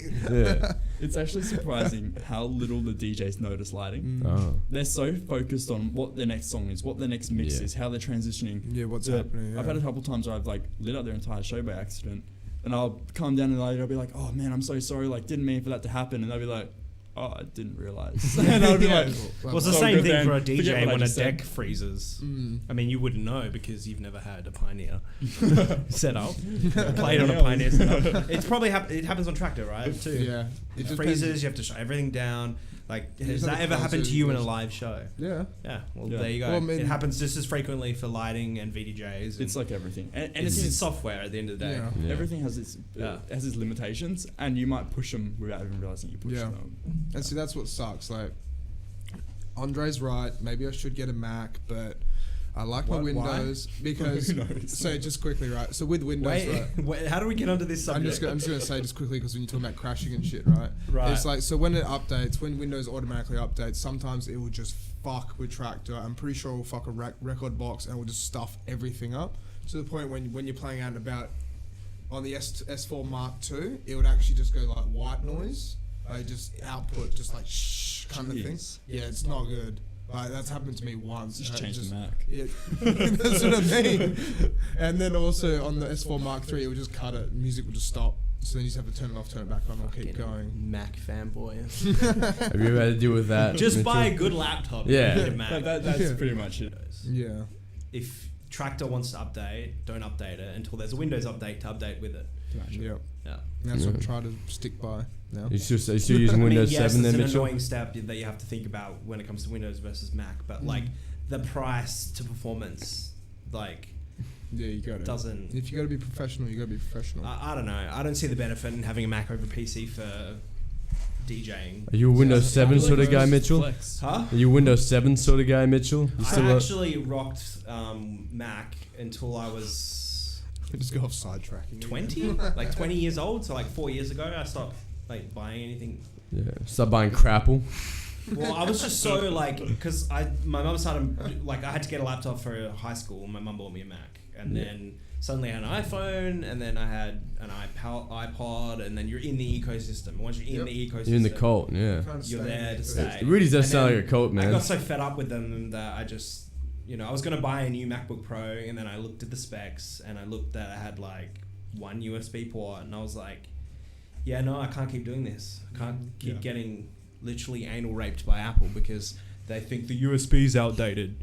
As you said, though, it's the ecosystem that you choose. Like, plus, if you I was a have video an Apple editor, Watch, so I'm like Apple using phone, shit that like uses like floppy disks and stuff like that. Yeah. Like, You have to. so What were you like, saying? I feel like The if you have an ecosystem. Apple Watch, Apple phone, Apple laptop, it works because you've got everything on that same cloud, Exactly, the same base. An Apple dildo? Like, who knows, man? one day maybe. One day it's can coming. dream. Like I've already seen advertisements and pre-releases for Apple like anal beads. and Yeah, anal- yeah. That's Wait. exactly the new what I was bringing subwoofer. up. Yeah. The new subwoofer. Wait, what? The That- AirPods. Yeah, Google that. Look up the new Is AirPods it actually real? subwoofer Yeah, plug. the AirPods subwoofer. It's a real, butt yeah. plug. It's a butt plug subwoofer for your earphones. Built-in bass. I was like, oh, yeah. yeah, that one. What is it? The Air. I remember AirPods this meme. subwoofer. I wonder if you can even find it on the web. I really hope we can find it. Oh, okay. The first Yes, one. it is. It is Click indeed. it. Yes. That's the future, man. Holy. Now convertible, Yeah. concealable subwoofer. No, I don't want to save link. I want to view it. Vibrate your spine. Yeah, that's it. Yeah. It's like, man, I'm really feeling this new Aphex Twins. That does look like something Apple would make, though. They would. This is gonna become like the new like addition to like silent discos. It's like the add-on subwoofer for an extra $10. Yeah. But have Take you it home with you. Have you seen those vests that they started selling though? Where it's actually like a subwoofer here and a subwoofer in your back? No, that'd be fucking cool. Yeah, it's fucking sick. They're What? doing 4 silent discos. It's over only I think in Europe at the moment. I can't remember what it's called. You might be able to find it, but it's like To give you that feel. yeah, it's like you just click it in like that, and then And it's you got a feel in your battery, like a body. lithium battery there, and then it just like it just vibrates. It doesn't Mm. like go thump kind of thing, but it makes it feel like you're at a festival kind Yeah, of it thing. makes you feel. No, you might not. As be though able it to makes you find feel as though you know how when What'd you bass look up? hits. I just typed in body-mounted subwoofer. No, look up Like yeah, you of get course car it's body. not. You get Look car up body. silent disco mounted body mounted subwoofer. That's pretty much what I just googled. Silent But disco silent added. disco's in there. Those keyword additions. Though. Yeah, that's it. Google knows what we're talking about now. Nah, maybe not. well done. Well done. We're getting Alex. more and more specific here, aren't we? we need to add another keyword. Vest. Festival. No, vest. Let's just keep adding like. Is that the second one? Yeah. Or maybe the third one? No. That looks like something that builds abs, man. Like, Yeah. buy this Nah. $39.99 a week. And It's like I keep going to these Have silent abs and discos, squats. man. I got this 6-pack for days. Is that a man? That looks like a bra for some reason. As a posture support magnetic brace.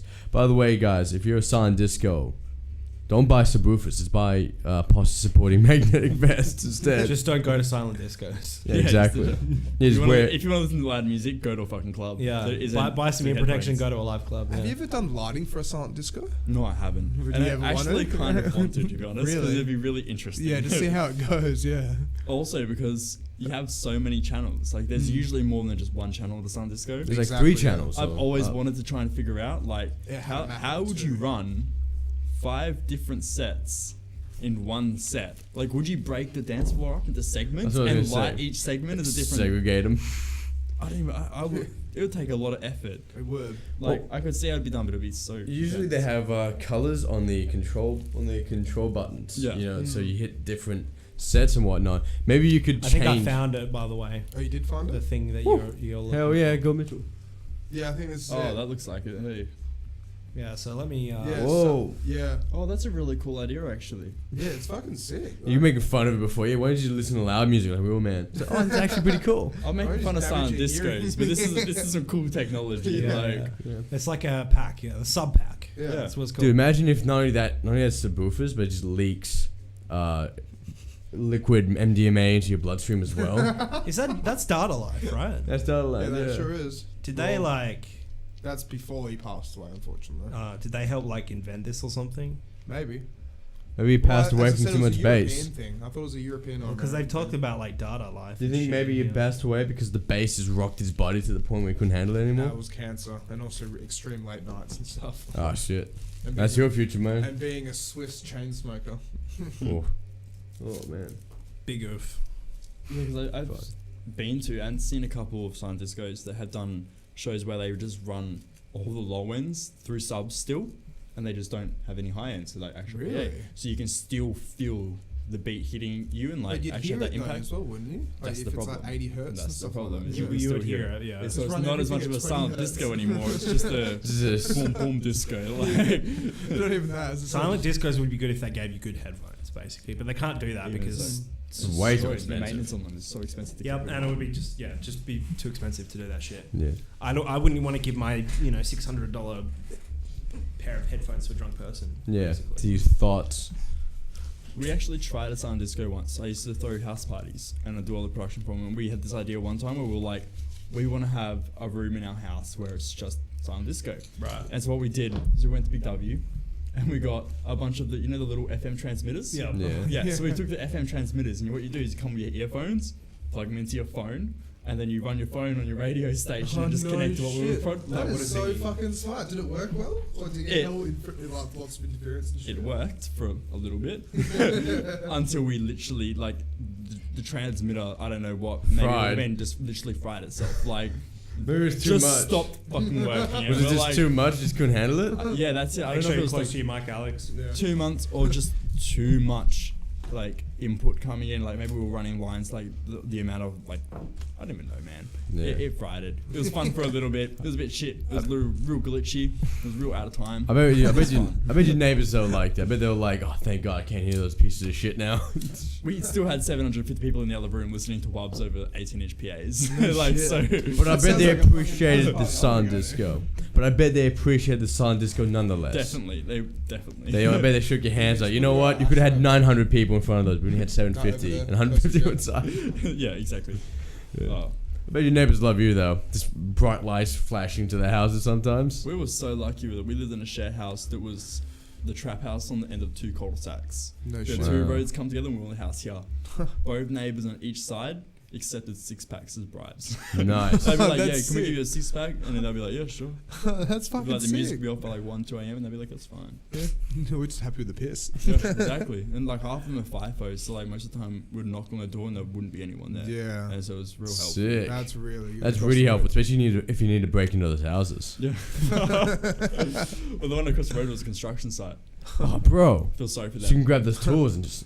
Dude, their toilet paper got raided one night. Like, Oh no. it was just a bunch of dudes from one of the parties jumped the fence, broke into all their toilets, and just stole all their toilet paper and brought it back to the house. And we had like hundreds of rolls for months of just all this toilet paper they just raided. Hey, Dude, being a tradie and that happens is the worst goddamn thing. Nah, You go up at work, you've been there from 3 a.m. You got to take a coffee shit. And you Okay, go in and cool, you're like, boys. oh no. I've got a story, right? Yeah. When I was younger, I was such a menace, and there was a place called Vash Newtown. It was getting developed, and they're just building all these houses. They're like, maybe 50, 100 houses, whatever, right? Yeah. I've tipped over 19 porta potties in one night, Oh, right? Jesus. And I also filled 4 full of cement. Wait, Like The pull the cement. pull the flush so the thing stays open, and then just get a mate to tip cement in it and then tip it over. Now imagine that going to That is work true, the next potty day. and that's it's a like, true porta potty business. Is it Yeah, cement? that's it. Concrete them. Yeah, concrete your fucking porta potty. So Man. imagine that. It's like the whole area. There's like no porta potties that you can use. So you got to go to work the next day. You got to go home and shit. Yeah, man, that's rough, man. Yeah. Dude, tradies are big boys too, man. You should be lucky that no one ever found out about that. He got it in the paper. They had their But ciggy in their coffee. They would hate you. yeah. Yeah. Like, you don't want to be near that build site. They would No, beat you up. they would be so angry, man. They'd be smashing back Monster Energy drinks and coffee. Bunch of constipated workers. Yeah, man. And they find you. Have you seen that video of the tradie? This guy stole all his tools, and he was driving around, and the tradie recognized his car. He slammed into that car and just dragged him out, being like, "You piece of shit! I couldn't work for 2 weeks because of you." Yeah, and the guy was like, "I'm sorry." You seen that video, haven't you? I'm pretty sure, yeah. You were happy in I that wasn't video. You were the guy No. filming it. You were the guy No, filming it. no, Like, oh, shit, wasn't damn. me, wasn't there. Who knows? Yeah. Yeah, you wouldn't rob a tradie. You're too smart for that. Dude, you want a tools death of their wish. life. Like, Yeah. their tools Yeah, on their man. job, their Exactly. Yeah, careers. that's a death wish because they're gonna track you down. Yeah, Yeah. exactly. Come Terminator. They're gonna walk through the rivers and just come appear through the other side chasing you. So what's the worst thing that's happened whilst you've been with lighting and stuff? Or Talking about sound? injuries and stuff, man. Yeah, like any injuries or anything like that? Or? Flying across the floor after touching a metal Maybe a ladder. flying fox. Yeah. Go from high up.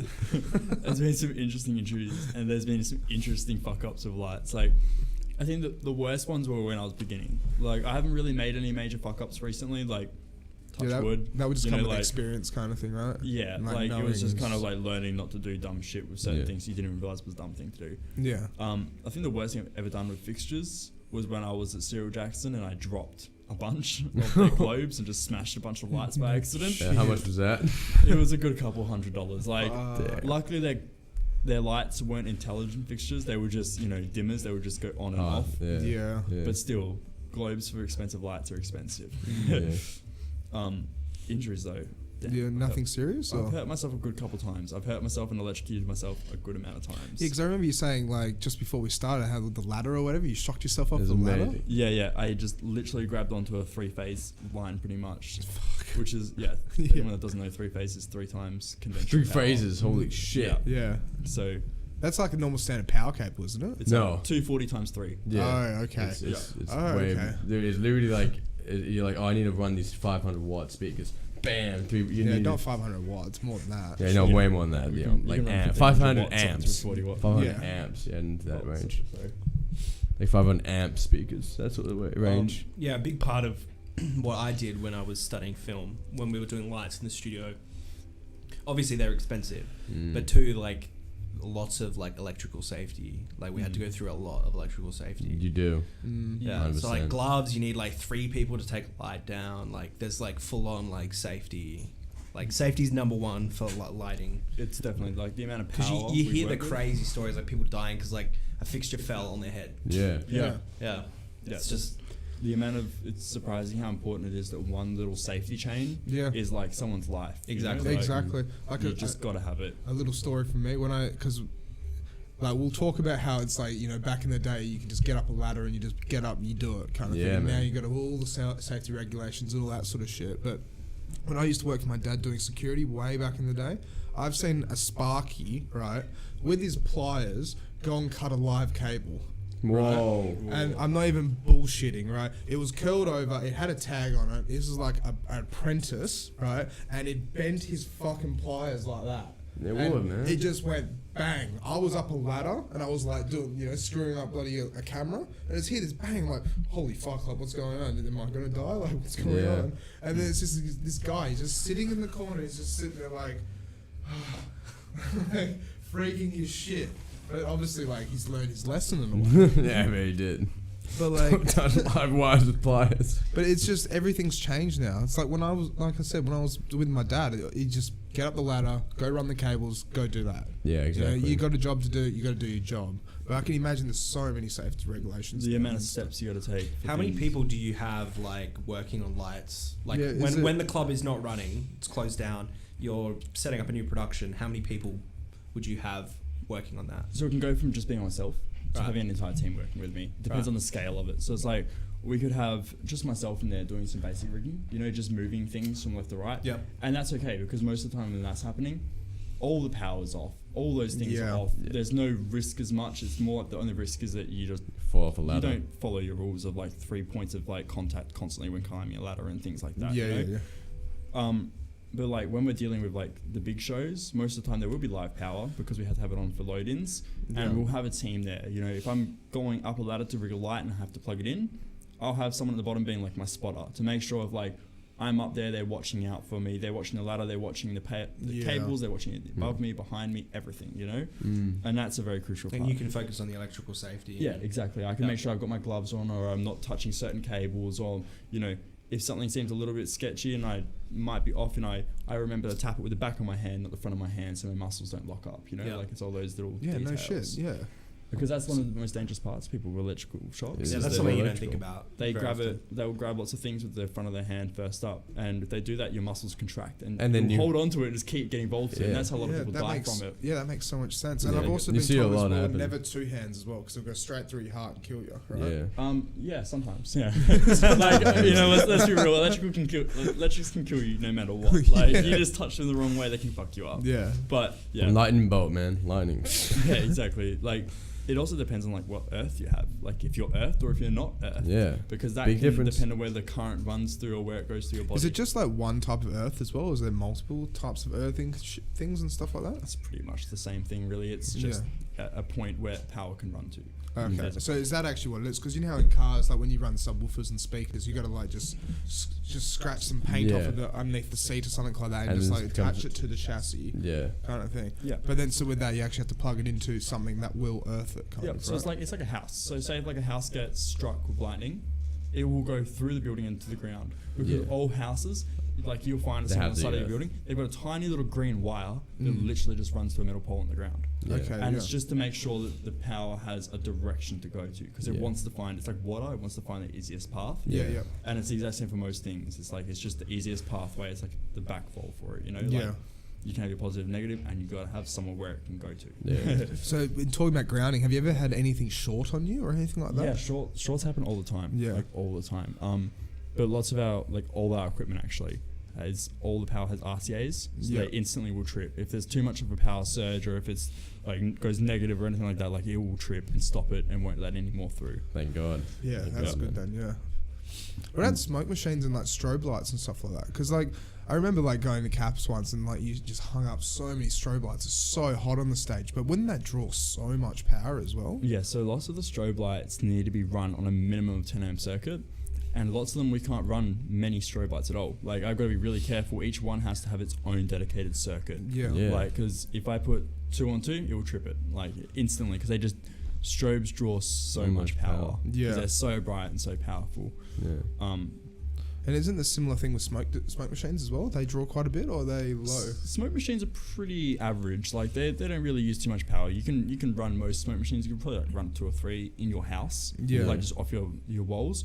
Like you'd want to run it off different circuits though. Like you'd want to put one on different power points. Yeah. But most of the time, you can. How many smoke machines do you usually use at like Capital and stuff like that? So we use a combination of hazers and smoke machines because they produce different types of fogs and different types. Yeah, because I've heard of like getting a fog machine, but like with a hazer, is that like the smoke will linger higher or something like that? So a hazer it's a lot less dense. It's more of just it's like a hazer. It's like cigarette smoke in like an open room. Yes. Where it's like if I shone a light through it, you could see a beam, but it's not gonna like affect your vision of seeing a stage or anything. So all bands use haze instead. But then smoke machines make a really dense, thick cloud where it's like you can have really strong beams. People's visions are going to be like shortened quite a bit, which looks so much better for a club. Like if you have a club and smoke, then it looks awesome. You have a band and haze, it looks even better. Yeah. Have you ever like experimented with like bubble machines or anything like that? Yeah. I know it sounds silly, but like Curtin Tavern used to have they had this party once and they got like jacuzzis and they had this whole entire area dedicated. It was just like all these bubble machines and it's like foam and all that sort of stuff. Anything like that? Yeah, we did doing the corporate shows. We got to use all these kind of fun effects. They were like, they'd had like these huge like private school bowls. They've got like so much money thrown at them. I remember one time we set up 20 bubble machines and they're rigging above all the dance floor. Wow. Oh, shit. Really go Because apparently down. at one point in the night they just wanted to have like the entire scene where it would like come out blue lights and just bubbles falling from the roof. That would and be that was fucking awesome. Yeah, like, that would be so cool. awesome. Yeah. But yeah, like that stuff happens, but we just don't really use it in a club because it makes really slippery surfaces. Exactly. Yeah, and that's the last thing It's you a big want. clean up. Yeah. Like fluoro parties as well. Have you ever helped rig any like do anything like for that? Oh, sadly not. I haven't got to do a fluoro party yet. But Do when they I only was use that? juvie, I got to go enjoy all the fluoro parties. Yeah. It was really fun. So I've never been to one. I've only just seen pictures and stuff Are like they that. all but- black light? It's all black light, right? When you Yeah, ever lots did of them that? will just be black light, so just ultraviolet light. Do you when you use UV? Because I've seen you see like on the TAFE, like the TAFE for white and stuff. Do you do a lot of UVs at Capital? UV is fun. It's also really hard to get. Like, to Yeah, it's actually get expensive as well, right? A Get proper going. UV light is like you got to have the right globes. You got to have the right color temperatures and stuff. But like UV that makes stuff glow, where it's just such a low frequency of light that it reflects and makes stuff look like it's glowing. Yeah. We use, like, I love to use quite a lot. Like, I'll shine it at people's like feet, and I'll shine it into the crowd's feet, because then they like look down and their shoes are glowing or something like that. Like weird colors are glowing. Like they're fun to use. Yeah. And they make other colors look really poppy. Yeah. Sick. There was like an episode. There was like this TV show invented by what's his face? Who's the guy from Baywatch? You know what I'm talking about? Hasselhoff. David Hasselhoff started this TV show in like the late '90s, and it was basically Baywatch, but like mixed with X-Files. And one of the episodes was like vampires invaded the beach, and the only way you could kill them was UV lights. You're right. So he's using UV to like tan, and he holds it up accidentally, and it kills one of the vampires. Like, I got it. I know what to do now. Jeez. So if there's ever vampires at Capital, man, you know what to do. Then you know what to do. You're the first line of defense. Yeah, man. Sadly, I won't be able to defend much, because And just brought this like set it up and just run to that middle, man. like this. The UV that would kill a vampire is sun UV, and that's a hard spectrum of light to get. Like, it's a lot of spectrums in that. I want to talk about your because you said you have like brainstorming at Capital. So what's the process that you go through when you're brainstorming? Say for example, I don't know, I'm just gonna throw this out. I'm not saying that Deadmau5 would ever play at Capital, but if Deadmau5 came, obviously he'd probably have his own lighting tech or something. Yeah. But let's just say he was like I'll let the club deal with the lighting. Yeah, like what would the process be now that he's been like, okay, I want you guys to deal with the lighting and the production side of things? Okay. What would your process be from start to finish? Yeah, so like lots of the time, if we have a big show come through that, they will most of the time have designers and their entire show pre-ready to go. Like, but if they came through and they went, we don't have any lighting techs with us or anything like that, because maybe they're doing a festival or something, they're just coming through real quick. They'll go like, if they're a huge act, we'll ask them what their preferences are. If I met them on the day, I'd be like, what's your lighting cues? What's this? We might be talking to them for months in advance. We might be talking for weeks in advance. We don't know. They'll tell us what they want and their ideas of what they want is. And then most of the time they'll just go, but we give you a lot of the creative freedom. You design this, make it look cool. If we don't like it, we'll just ask to change it. Yeah. Brainstorming for like new shows, like if we have a new build or there's an in-house build, it'll be like the production team will sit down and we will bounce ideas off each other until we find the right one, and that might take weeks. It could take a day. Like it's proper brainstorming. Yeah, it's just brainstorming in general. It's just writing down ideas and sharing them back and forth between a team of people. But then like after you do that, you kind of come up with like, because with your budget as well, I remember you mentioning that earlier on. So do you get like a specific budget every week? All depends. It all depends on the shows. So it will fluctuate as it goes, kind of thing. But then with that, it's like, so then you obviously try and like cost it all up and then try and, because then obviously you got to stay under budget, right? Yep. But then like, is it better for the club if you're like $5,000 under budget kind of thing, or is it? We will most of the time try and stick to what we have. Yeah. What we've got and use that. Yeah. Because that's what almost all venues will do. They want to use as much of their own stuff as much as possible. That's the point of having your own permanent hires, all that kind of silly stuff, all like the bull stuff. For like the shows and stuff, we don't. Most of the time, if there's like a band or a artist coming in and they want extra things, that's their thing to bring in. That's their floor packages, their own lighting rigs to bring in. That's their own costs. We will do what we can do, and that's just they roll from there. Yeah, no shit. So then, like when it came to like New Year's and we had our space laces and stuff drop in. So did they message you guys prior or anything like that? No. It was just like, yep. So they were under the thing of that they're coming in and they're just going to have whatever we're running and whatever we're doing, they just roll with it. And most DJs are happy with that. Yeah. They like to be like, if they've got a house set up and their house op's good and they know what they're doing, they're happy just to let that happen because they trust that they're going to do the right things. You know? Most people will have their like a pretty stock standard industry standard idea of what themes match what music. Yeah. You know, if I have a drum and bass DJs coming in, I know they don't want colourful rainbows. I know they just want blue and red, blue and white or something like that. Yeah. You know, like really simple 2 colours, really punchy feels. Yeah. But then I know it might be like a really nice like reggae band or something like that. I know they want flowy colours and they want it like really just like light and easy, like a summer feel almost. And they will kind of give you tips and hints of what they want, or they might give you like a lighting cue list or something like that. But most of the time it's your own creative freedom and just stick to the vibes. What was the shortest amount of time you ever had to prepare for a show? Like probably Because like last week as well, because like when we were trying to run this, you said like you weren't falling behind, but you had so much to do right for the Halloween. Yeah, the Halloween was good. I had a lot of preparation for that, but it was just such a big event, show, and it was so much fun. You know, like I wanted to make it look really awesome. Yeah. I think the least amount of time is like probably like 20-30 minutes of like just about to start, and someone will come up and be like, "New idea, don't like this. I want it done like this," and you just go, "All right," you just accept it. You just do it. No shit. You have all the stuff you did before, and you just tweak that a little bit to match what they want. You can't get to everyone's expectations. Yeah, of because some course, people's expectations aren't actually doable. Yeah, because they might not understand how lighting works or production works, and they've just got this idea of what they want it to look like, and you're like, "Here, I'll break this down really nicely," and like you talk to them really nicely and simply, and you just break it down to like what is realistic. And most of the time, the realistic outcome looks exactly what they wanted. They just didn't know how to word it properly. Yeah. Well, that's a similar thing with DJing as well, because it's like when someone comes out and it's like, "Can you play this song?" "Yeah, I'll play it in 5 or 6 songs." "No, can you play it now?" And it's like, fuck, okay, I can try. Yeah. But like you not obviously they're just a punter, but like with that would have been someone high up being like, 30 minutes to go.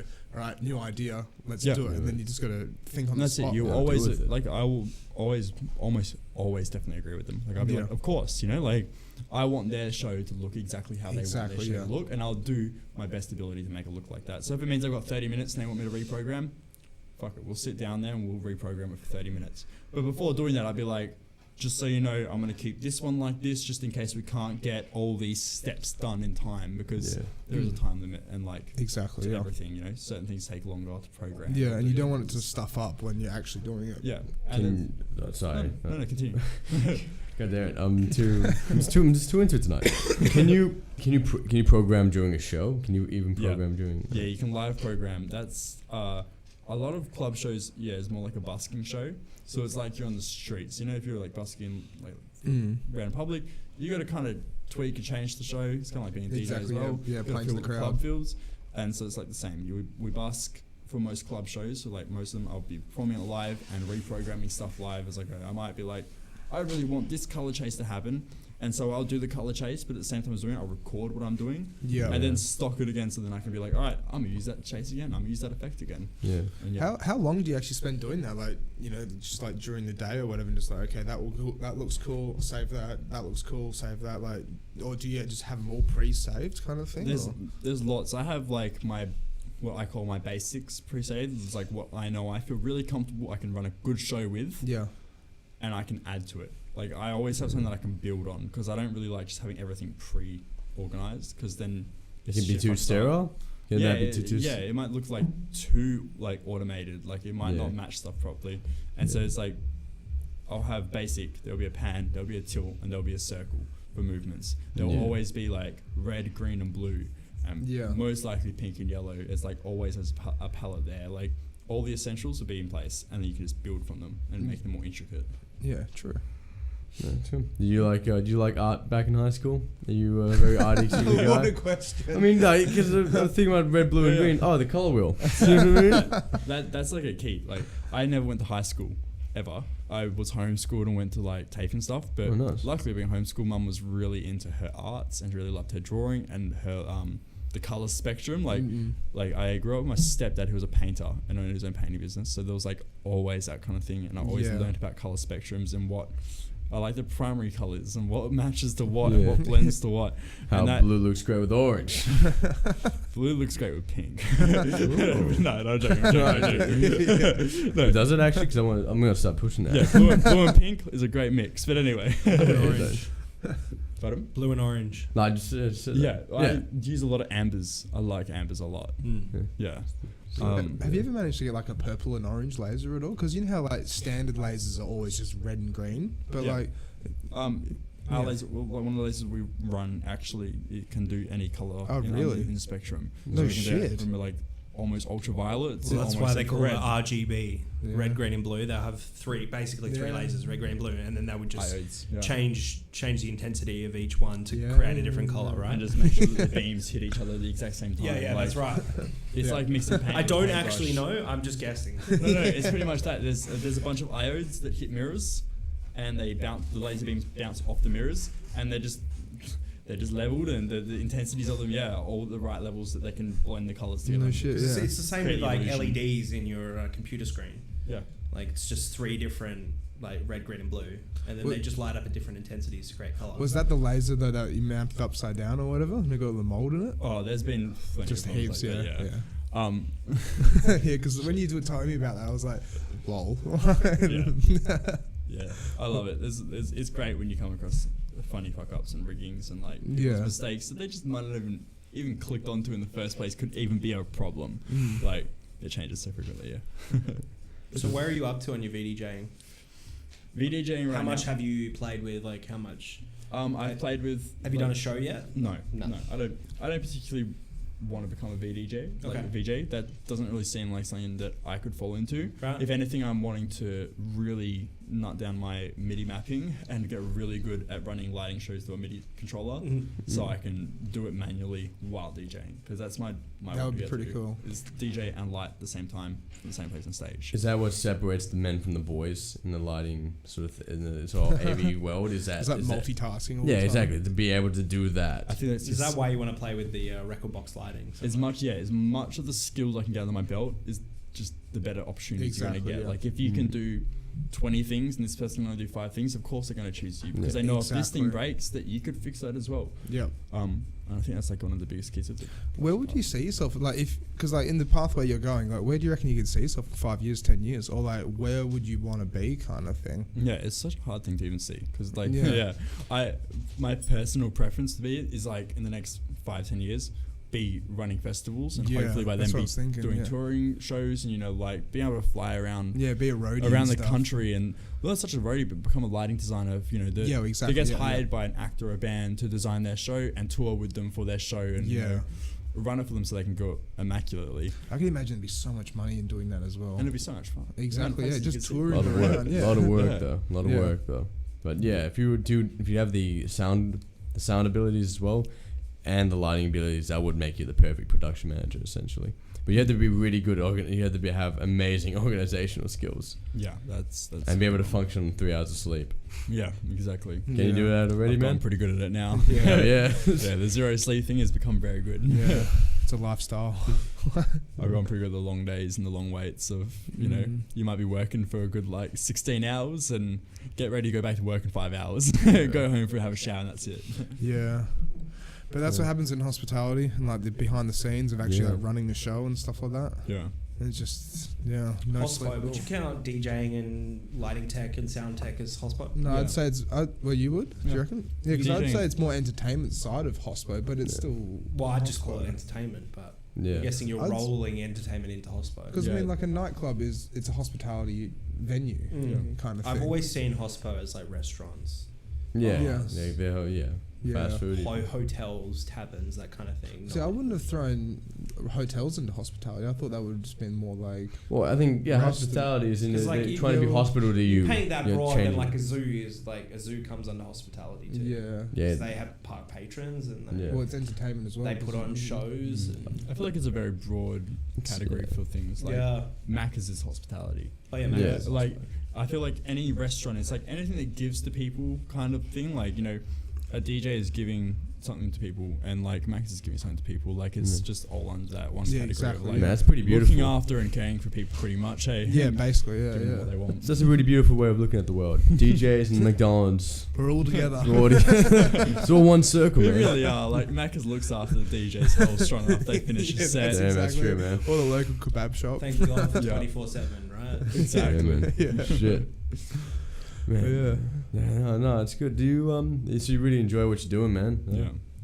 Well, it's such a good feeling being able to do what you want to do, right? And make a living out of doing what you want to do. Yeah, especially like you grow up and you always have like a dream of like what you want to do and it doesn't really get accomplished. And your parents are always like, nah, because like when I was growing up as well, it's like, nah, don't follow the DJ, and you're not going to get anywhere. And it's like now I get to do it. I'm like, fuck yeah, like actually doing what my parents told me not to do, and it's working, kind of thing. Yeah. It's funny, like it's funny too because like people when they like think of the arts and like any arts industry, they think of it as very unsafe. Yeah, it's not career choice, right? And a really unstable one. But the ironic part about that is like come 20, 15 years, like automation and stuff like that, the safest jobs are going to be in arts and hospitality and things like that, because robots can't do that, but robots can drive your car. Transport industry's gone. Robots can do banking things. Like, they've already gotten rid of tellers. Like, now we have ATMs, automatic telling machines. 15 years come by, then arts is not going to be such a joke. Well, talking in the educational, I'm putting air quotes up. Nobody can see me on camera. I'm putting air quotes up. But me and Andre have talked about this though in the past. So me and him think. Well, I was kind of against it. I kind of thought that automation within the music industry and DJing and stuff like that, a computer wouldn't be able to do it as well as a human could do it. But do you think, like, because obviously, like, even if the computer's like, it's got a camera and go like, all these people are 30 and 40 years old, and then you got some 18-year-olds play this specific music to be able to try and reach that demographic and do this and do that. Do you think it could happen in the lighting world in a way? Because I mean, there's already automation for presetting your lights and stuff. But do you ever reckon, like, in 20 years it gets to the point where they don't need people anymore for something like that? I feel like the point of, like lots of venues now will just have auto set features on all their fixtures, and they'll just do their own thing and listen, or like sound activate, or that kind of stuff where it will just listen to a certain frequency and then it will cue the next position to move a color.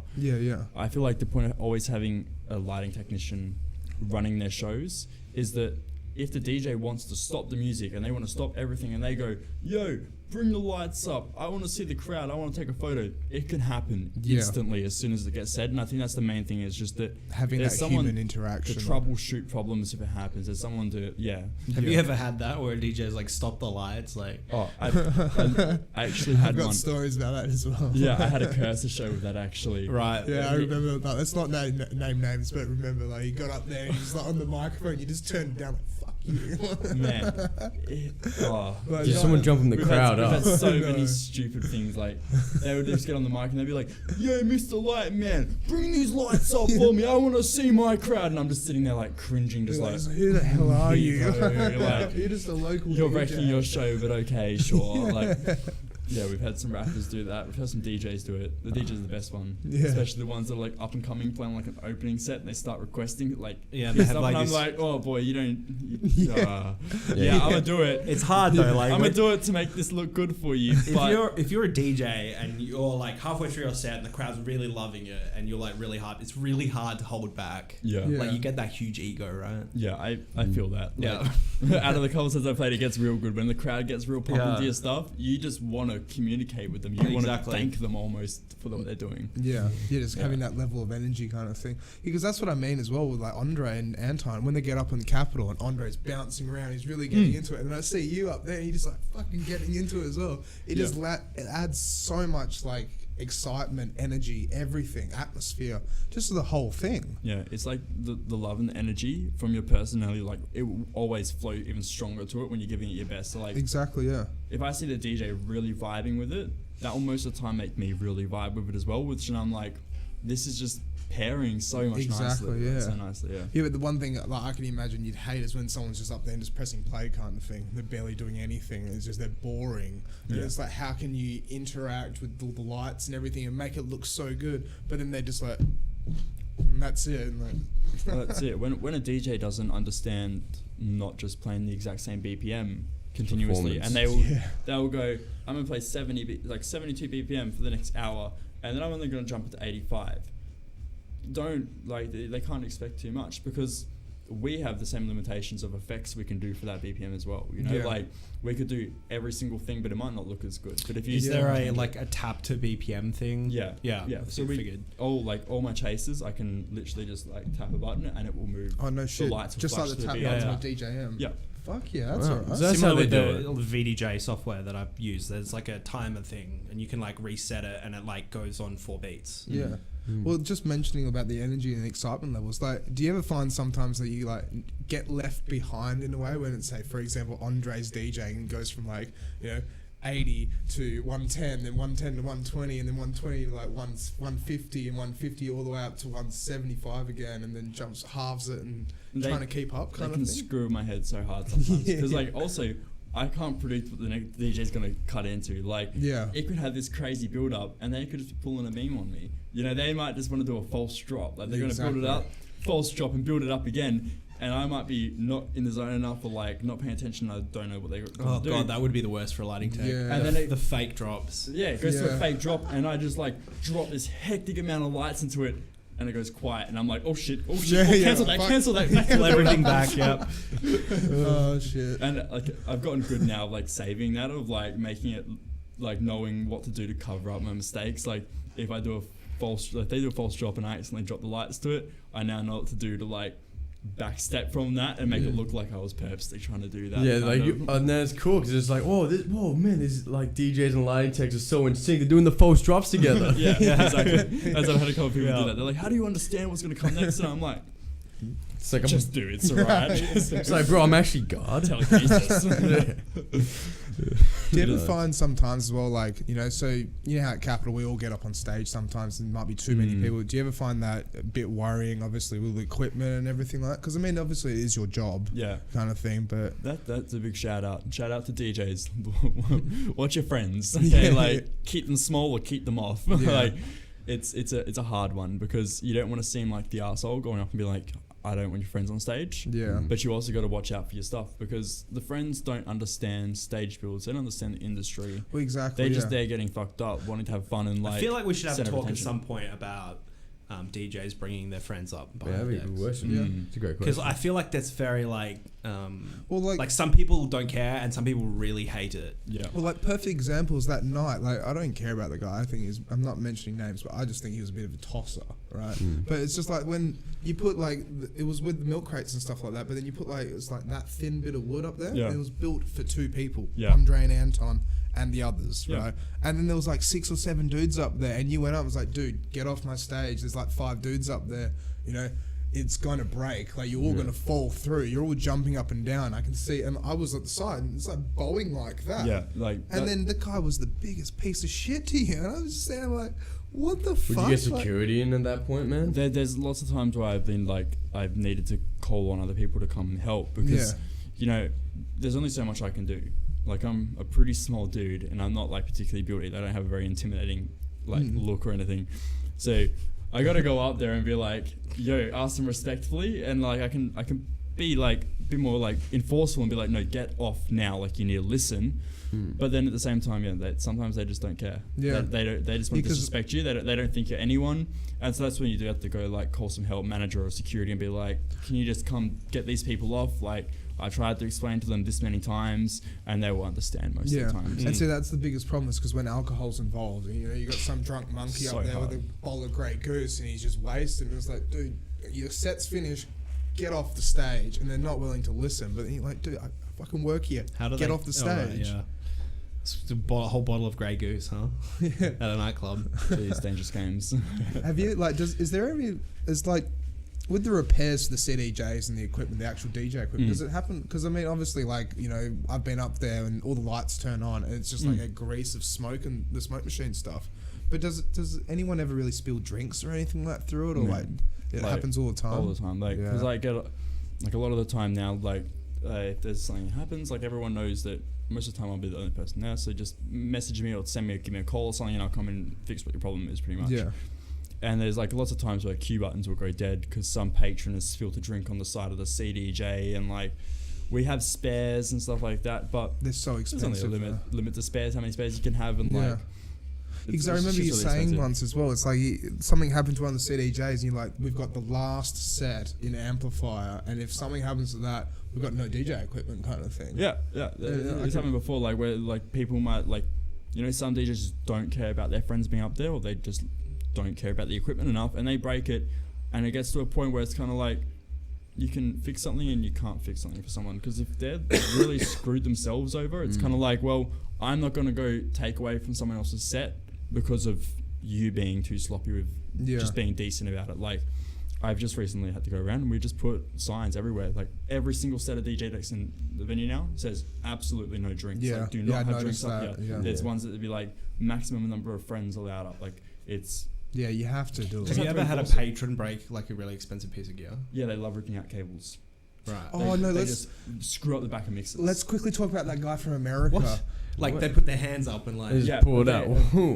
Patrons get really annoyed at the DJs when they go, no, I'm not going to play your song. or they tell them to fuck off. No And they will shit, I've never actually- seen that. They will happen. reach over and rip the cables out. Holy And you shit. just like, Mate, I would go to jail. If I was a DJ and someone did that to me, I would go to jail. like Yeah, because imagine you know ripping what? the actual RCA cables out and the RCAs are still stuck in there or That's something. the problem. Like Yeah. we've had times that like XLR pins get stuck inside the mixer, and you're like, well, fuck. Like, Yeah, where's the this tweezers? is a Yeah. mission. Yeah. Or you got Yeah. to take the whole fucking top off and try and... Yeah, Try and that's, move it. that. it's horrible. But like, do you remember not too long ago we had that guy from America? I can't remember his name, but Andre and Anton were just complaining so much about him after, because apparently like you had set everything up so it was like A, B, C, D or whatever, and then he was like, I didn't like it, so he just like starts modifying it to his own thing, and then Andre gets up there, plugs his gear in, and is like, why isn't anything working? Well, Like, funnily, the dude actually screwed himself up. how? He thought he was like, I'm gonna make this work exactly how I want and how like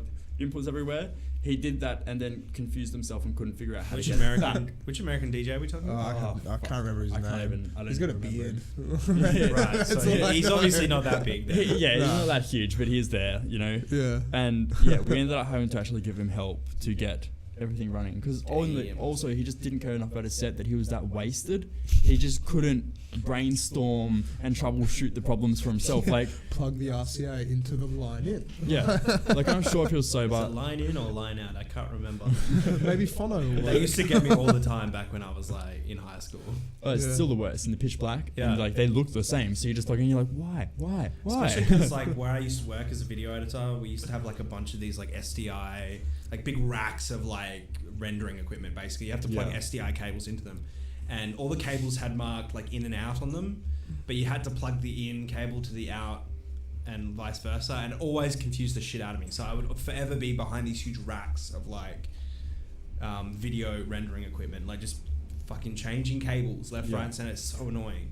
Yeah, it takes.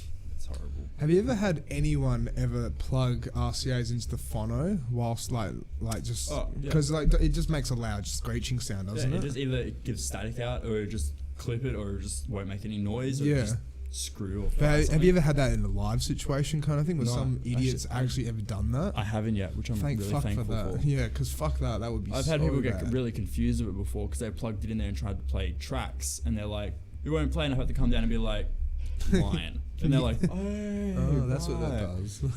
Or they just don't change what input is coming through. Yeah, they And just it don't will know what they're doing. the mixer will still think it's meant to be receiving through like phono, and it will be trying to run through line. And Yeah, they you just have to stand there swap it dumb, over. and I got to run I feel down like and be there's a generation of DJs that are growing up having like they don't know anything about the equipment they're using. Yeah. Yeah, I mean, don't they do know how to research. DJ, yeah. but like as soon as it comes to the more technical stuff, like how to hook up to a club system or what the in and outputs do, and like But that's what I just don't get, because that should just be like a standard of learning how to do it kind of thing. I think most days clubs nowadays have somebody who is in charge of like making like do you ever have like somebody who's on the stage like making sure that everything's working plugged in properly, Yeah, so and like before the DJ comes on they'll come on and make sure like everything's plugged in the right places and like yeah, like double check kind Yeah, of yeah, thing. yeah. yeah. And so these clubs, especially American DJs, like, have that at the clubs that they play at, so they don't have to think about that stuff. They just get up, plug their USB, and everything works. yeah.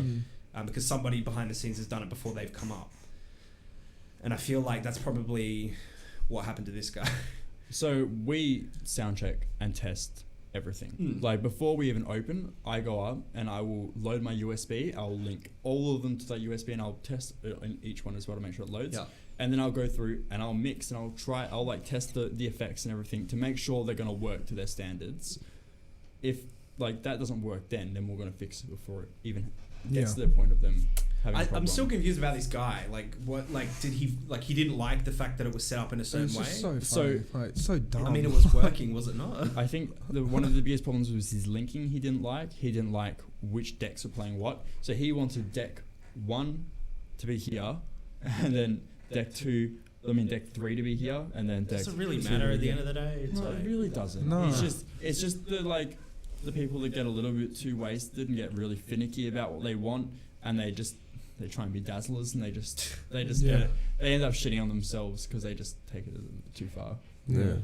And that's what he did pretty much. He Yeah. tried to be too much of a flex and ended up backfiring, flexing on himself. and then just ended up looking like an idiot, basically. Yeah. Exactly. Shame, man. We got about 5 minutes left, boys. We got 5 minutes left. What else should we discuss?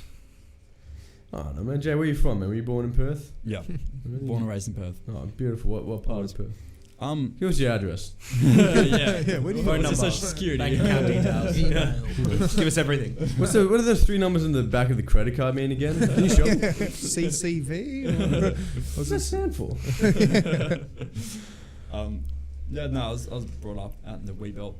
Nice. So I grew up near Northern for lots of it. Oh, no For shit. 10, 15 years, and we slowly moved down, and then I was like, alright, I'm moving out. Yeah.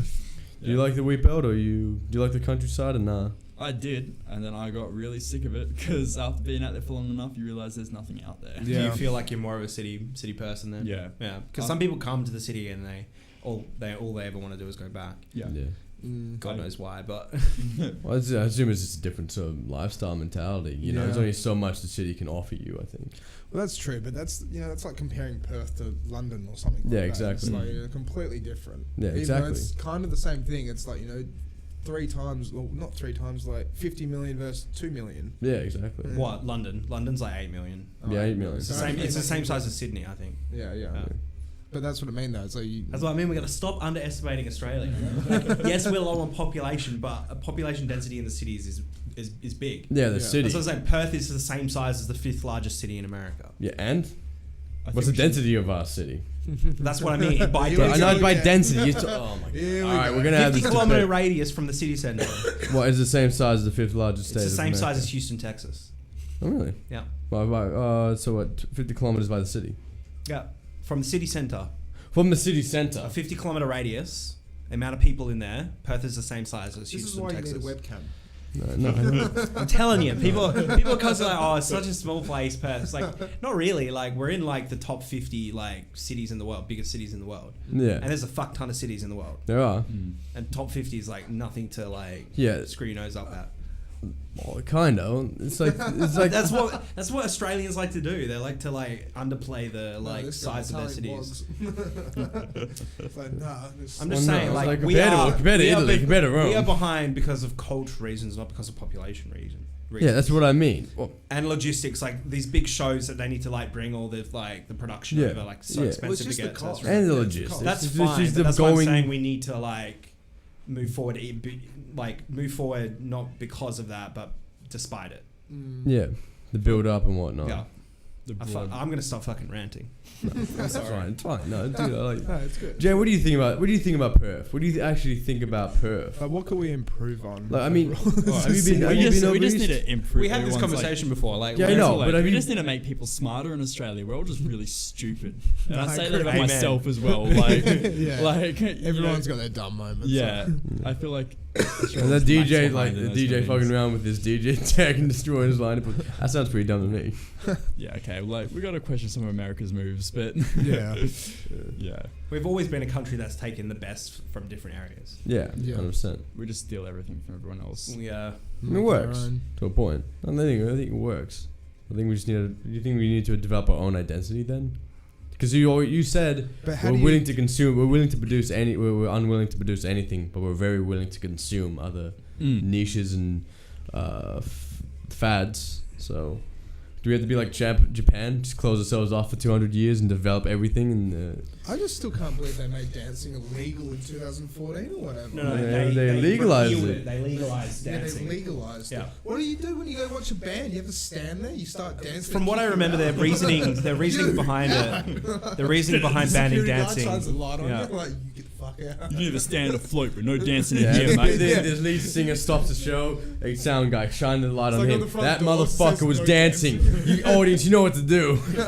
Audience just Maybe it dance wasn't jumps Japan. in Maybe it there. was China. Doesn't No, kill I'm them. pretty sure it was Japan. No, it Actually, probably would have been Japan. I'm gonna fuck. Or maybe like Saudi Google it, Arabia or let's have a something. look. Well, does Saudi Arabia even allow music? I don't know. Is Saudi They- Arabia have music? They definitely do. Yeah. Well, no, but like there's Guarantee aspects of Yeah, I'm- Sharia. They have Pretty a very sure they strong would. musical culture. Really?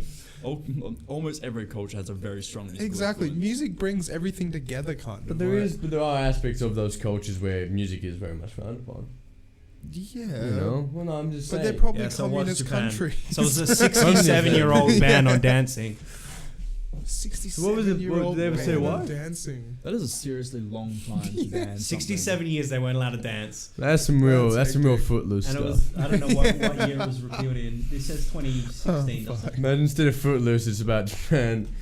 Open new the tab. Kevin Bacon's in Japan. The For Shinzo 60 Abe. for 67 years, it wasn't a foot loose, it was a foot noose. Like, you're going, you're not moving with that. Just quickly, because we've only got 1 minute left and stuff. How do you feel about as well, like Sydney lockout laws now changing, going back to it, but like how all that shit happened and like, do you think it just damaged the industry, didn't it? To be honest, I actually had no clue about the Sydney lockout Oh, laws. really? Oh, really? I didn't even understand that. I heard Sydney lockout laws and I was like, you know what, I don't live in Sydney, so it's fine. Yeah. So I true. didn't pay much attention to it. I kind of wish I did, but yeah. All right. Well, Hey what, man, Sydney, more what like about this, Shitney. Am I right, man? what about the pop-up bars and stuff? How do you feel about them? I reckon it damages nightclubs, pubs, Pop-up. venues, everything. I think it's good. I don't think it damages, like, that definitely damages it because it stops, like, the amount of people coming. Yeah, to the flow of traffic. But it's also really good because I think it's what is starting the evolution in our events. And what Exactly. we're doing. Because it's the pop-up events that are happening now. Most of the younger generations being like, this is our big idea. We want to try and show it off. But the only way we can is we can only get like one show every year that we can actually save up enough money or expend like things to actually get it running. There's I a lot think more it's- younger people getting into the Yeah. event production sort of over side the of next things. next 5-10 years, we're going to find that a lot of those pop-ups are going to become more residencies. Yeah. It's just they're getting their foot in the door. Yeah. That's the only way they can. Yeah, no, I agree with that, yeah. Aren't clubs allowing pop-up events in their clubs? Like the whole Sewing Room does that a few times. Lots of them Well, it's do. like Club Humble, basically. Yeah. Yeah. You know, they go That's- down that's to a Bunbury pop-up. and go to Fitzy's. But most events for most venues are a pop-up event. They just end up landing a residency with them. The venue goes, oh, you're pulling such a good crowd. We will offer you this for this to stay here. Yeah. And most people will take that deal. But see, that's where it really does come down to. It's about pulling numbers as well. Yeah. Like you have to pull the numbers. It's all Otherwise, about your social group. yeah. It's just that's it. And that's where it just sucks with like, entry costs and everything else. But you have to do it. Because if you don't do it, then how else can you make money? People don't Exactly. spend money on alcohol. Alcohol's like a dying breed now. Yeah. Even though it's built into our Australian culture, kids would rather go out and have pills. Yeah. Because it's cheaper and you just get like a little bit of a come down, but it's not... Way more dangerous though, really. No, it can be as long as Can you're be. smart about it. It's like, But actually, the amount of people that die from like taking ecstasy a year is It's nuts. substantially nothing Yeah. compared to Alcohol. Yeah, it's alcohol weird, problems like- and stuff like that. It's Yeah. you It's- look at the numbers and you're like, wow, why is the legal When you, system like- doing this? Yeah, Yeah, when that's you exactly when you it, finally yeah. switch on and realize that like you look at the numbers, like the actual figures, the statistics, Yeah, and you look yeah. at how many people die from like alcohol poisoning or alcohol related Well, how many people drink issues alcohol? versus Yeah, almost everybody. As soon Illicit as you turn drugs. 18 and if You you're drink Australian, it, you binge. you And the don't... problem is we binge. The problem Yeah. with in Australia, and is like, we binge because we have to. yeah, exactly. We have to buy in bulk for it to be affordable. Yeah, That's exactly Exactly. We go to the bottler, we buy a wholesale. whole bottle of Yeah. Grey Goose. Well, yeah. They don't have this. And we culture in consume it England. all before we In go to the Europe. club, and then we keep drinking at the club. Yeah. Yeah. Well, we don't have this culture. They don't have that culture in Europe. In fact, they're shocked when they come over here and they hear how much we drink. Yeah, They're like, and also the "Jesus." prices as well. Yeah, the prices. Yeah, exactly. And then- yeah.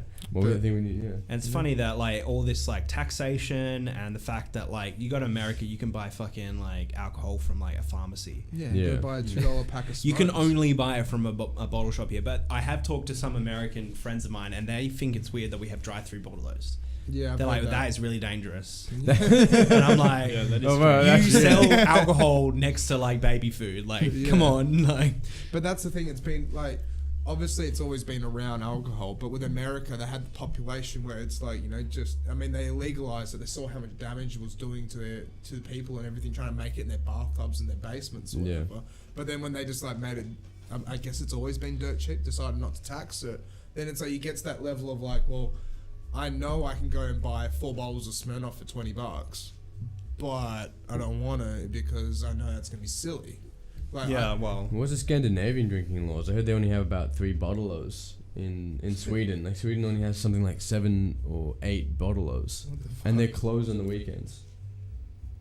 Surely it's a religious thing. No. I guess that's a really good enforcement way though. Actually, it makes people really like plan their lives out a little bit because they gotta be like, okay, before the weekend comes, we're gonna make sure we get all this sorted and all Yeah. this sorted. Like, No, I heard, It like- means they I go didn't out think about more it. as well Yeah. because it's just more affordable and like Then Yeah. sit they and- don't go out to get drunk. Yeah, they They go go out out to to have enjoy.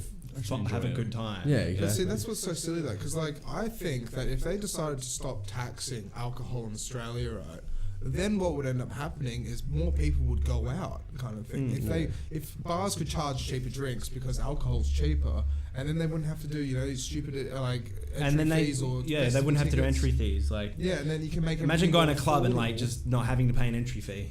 Yeah. Like what clubs do that nowadays? Club Humble. Unless it's like before 10 or something. Yeah. And who goes to a nightclub before Well, 10? not even that. I usually? mean, Capital does it before midnight. Unless you're as the well. lighting guy. Yeah. Well, then I'm there a week. Yeah. But yeah, should we wrap this up now? Yeah, we should. So 5 minutes over.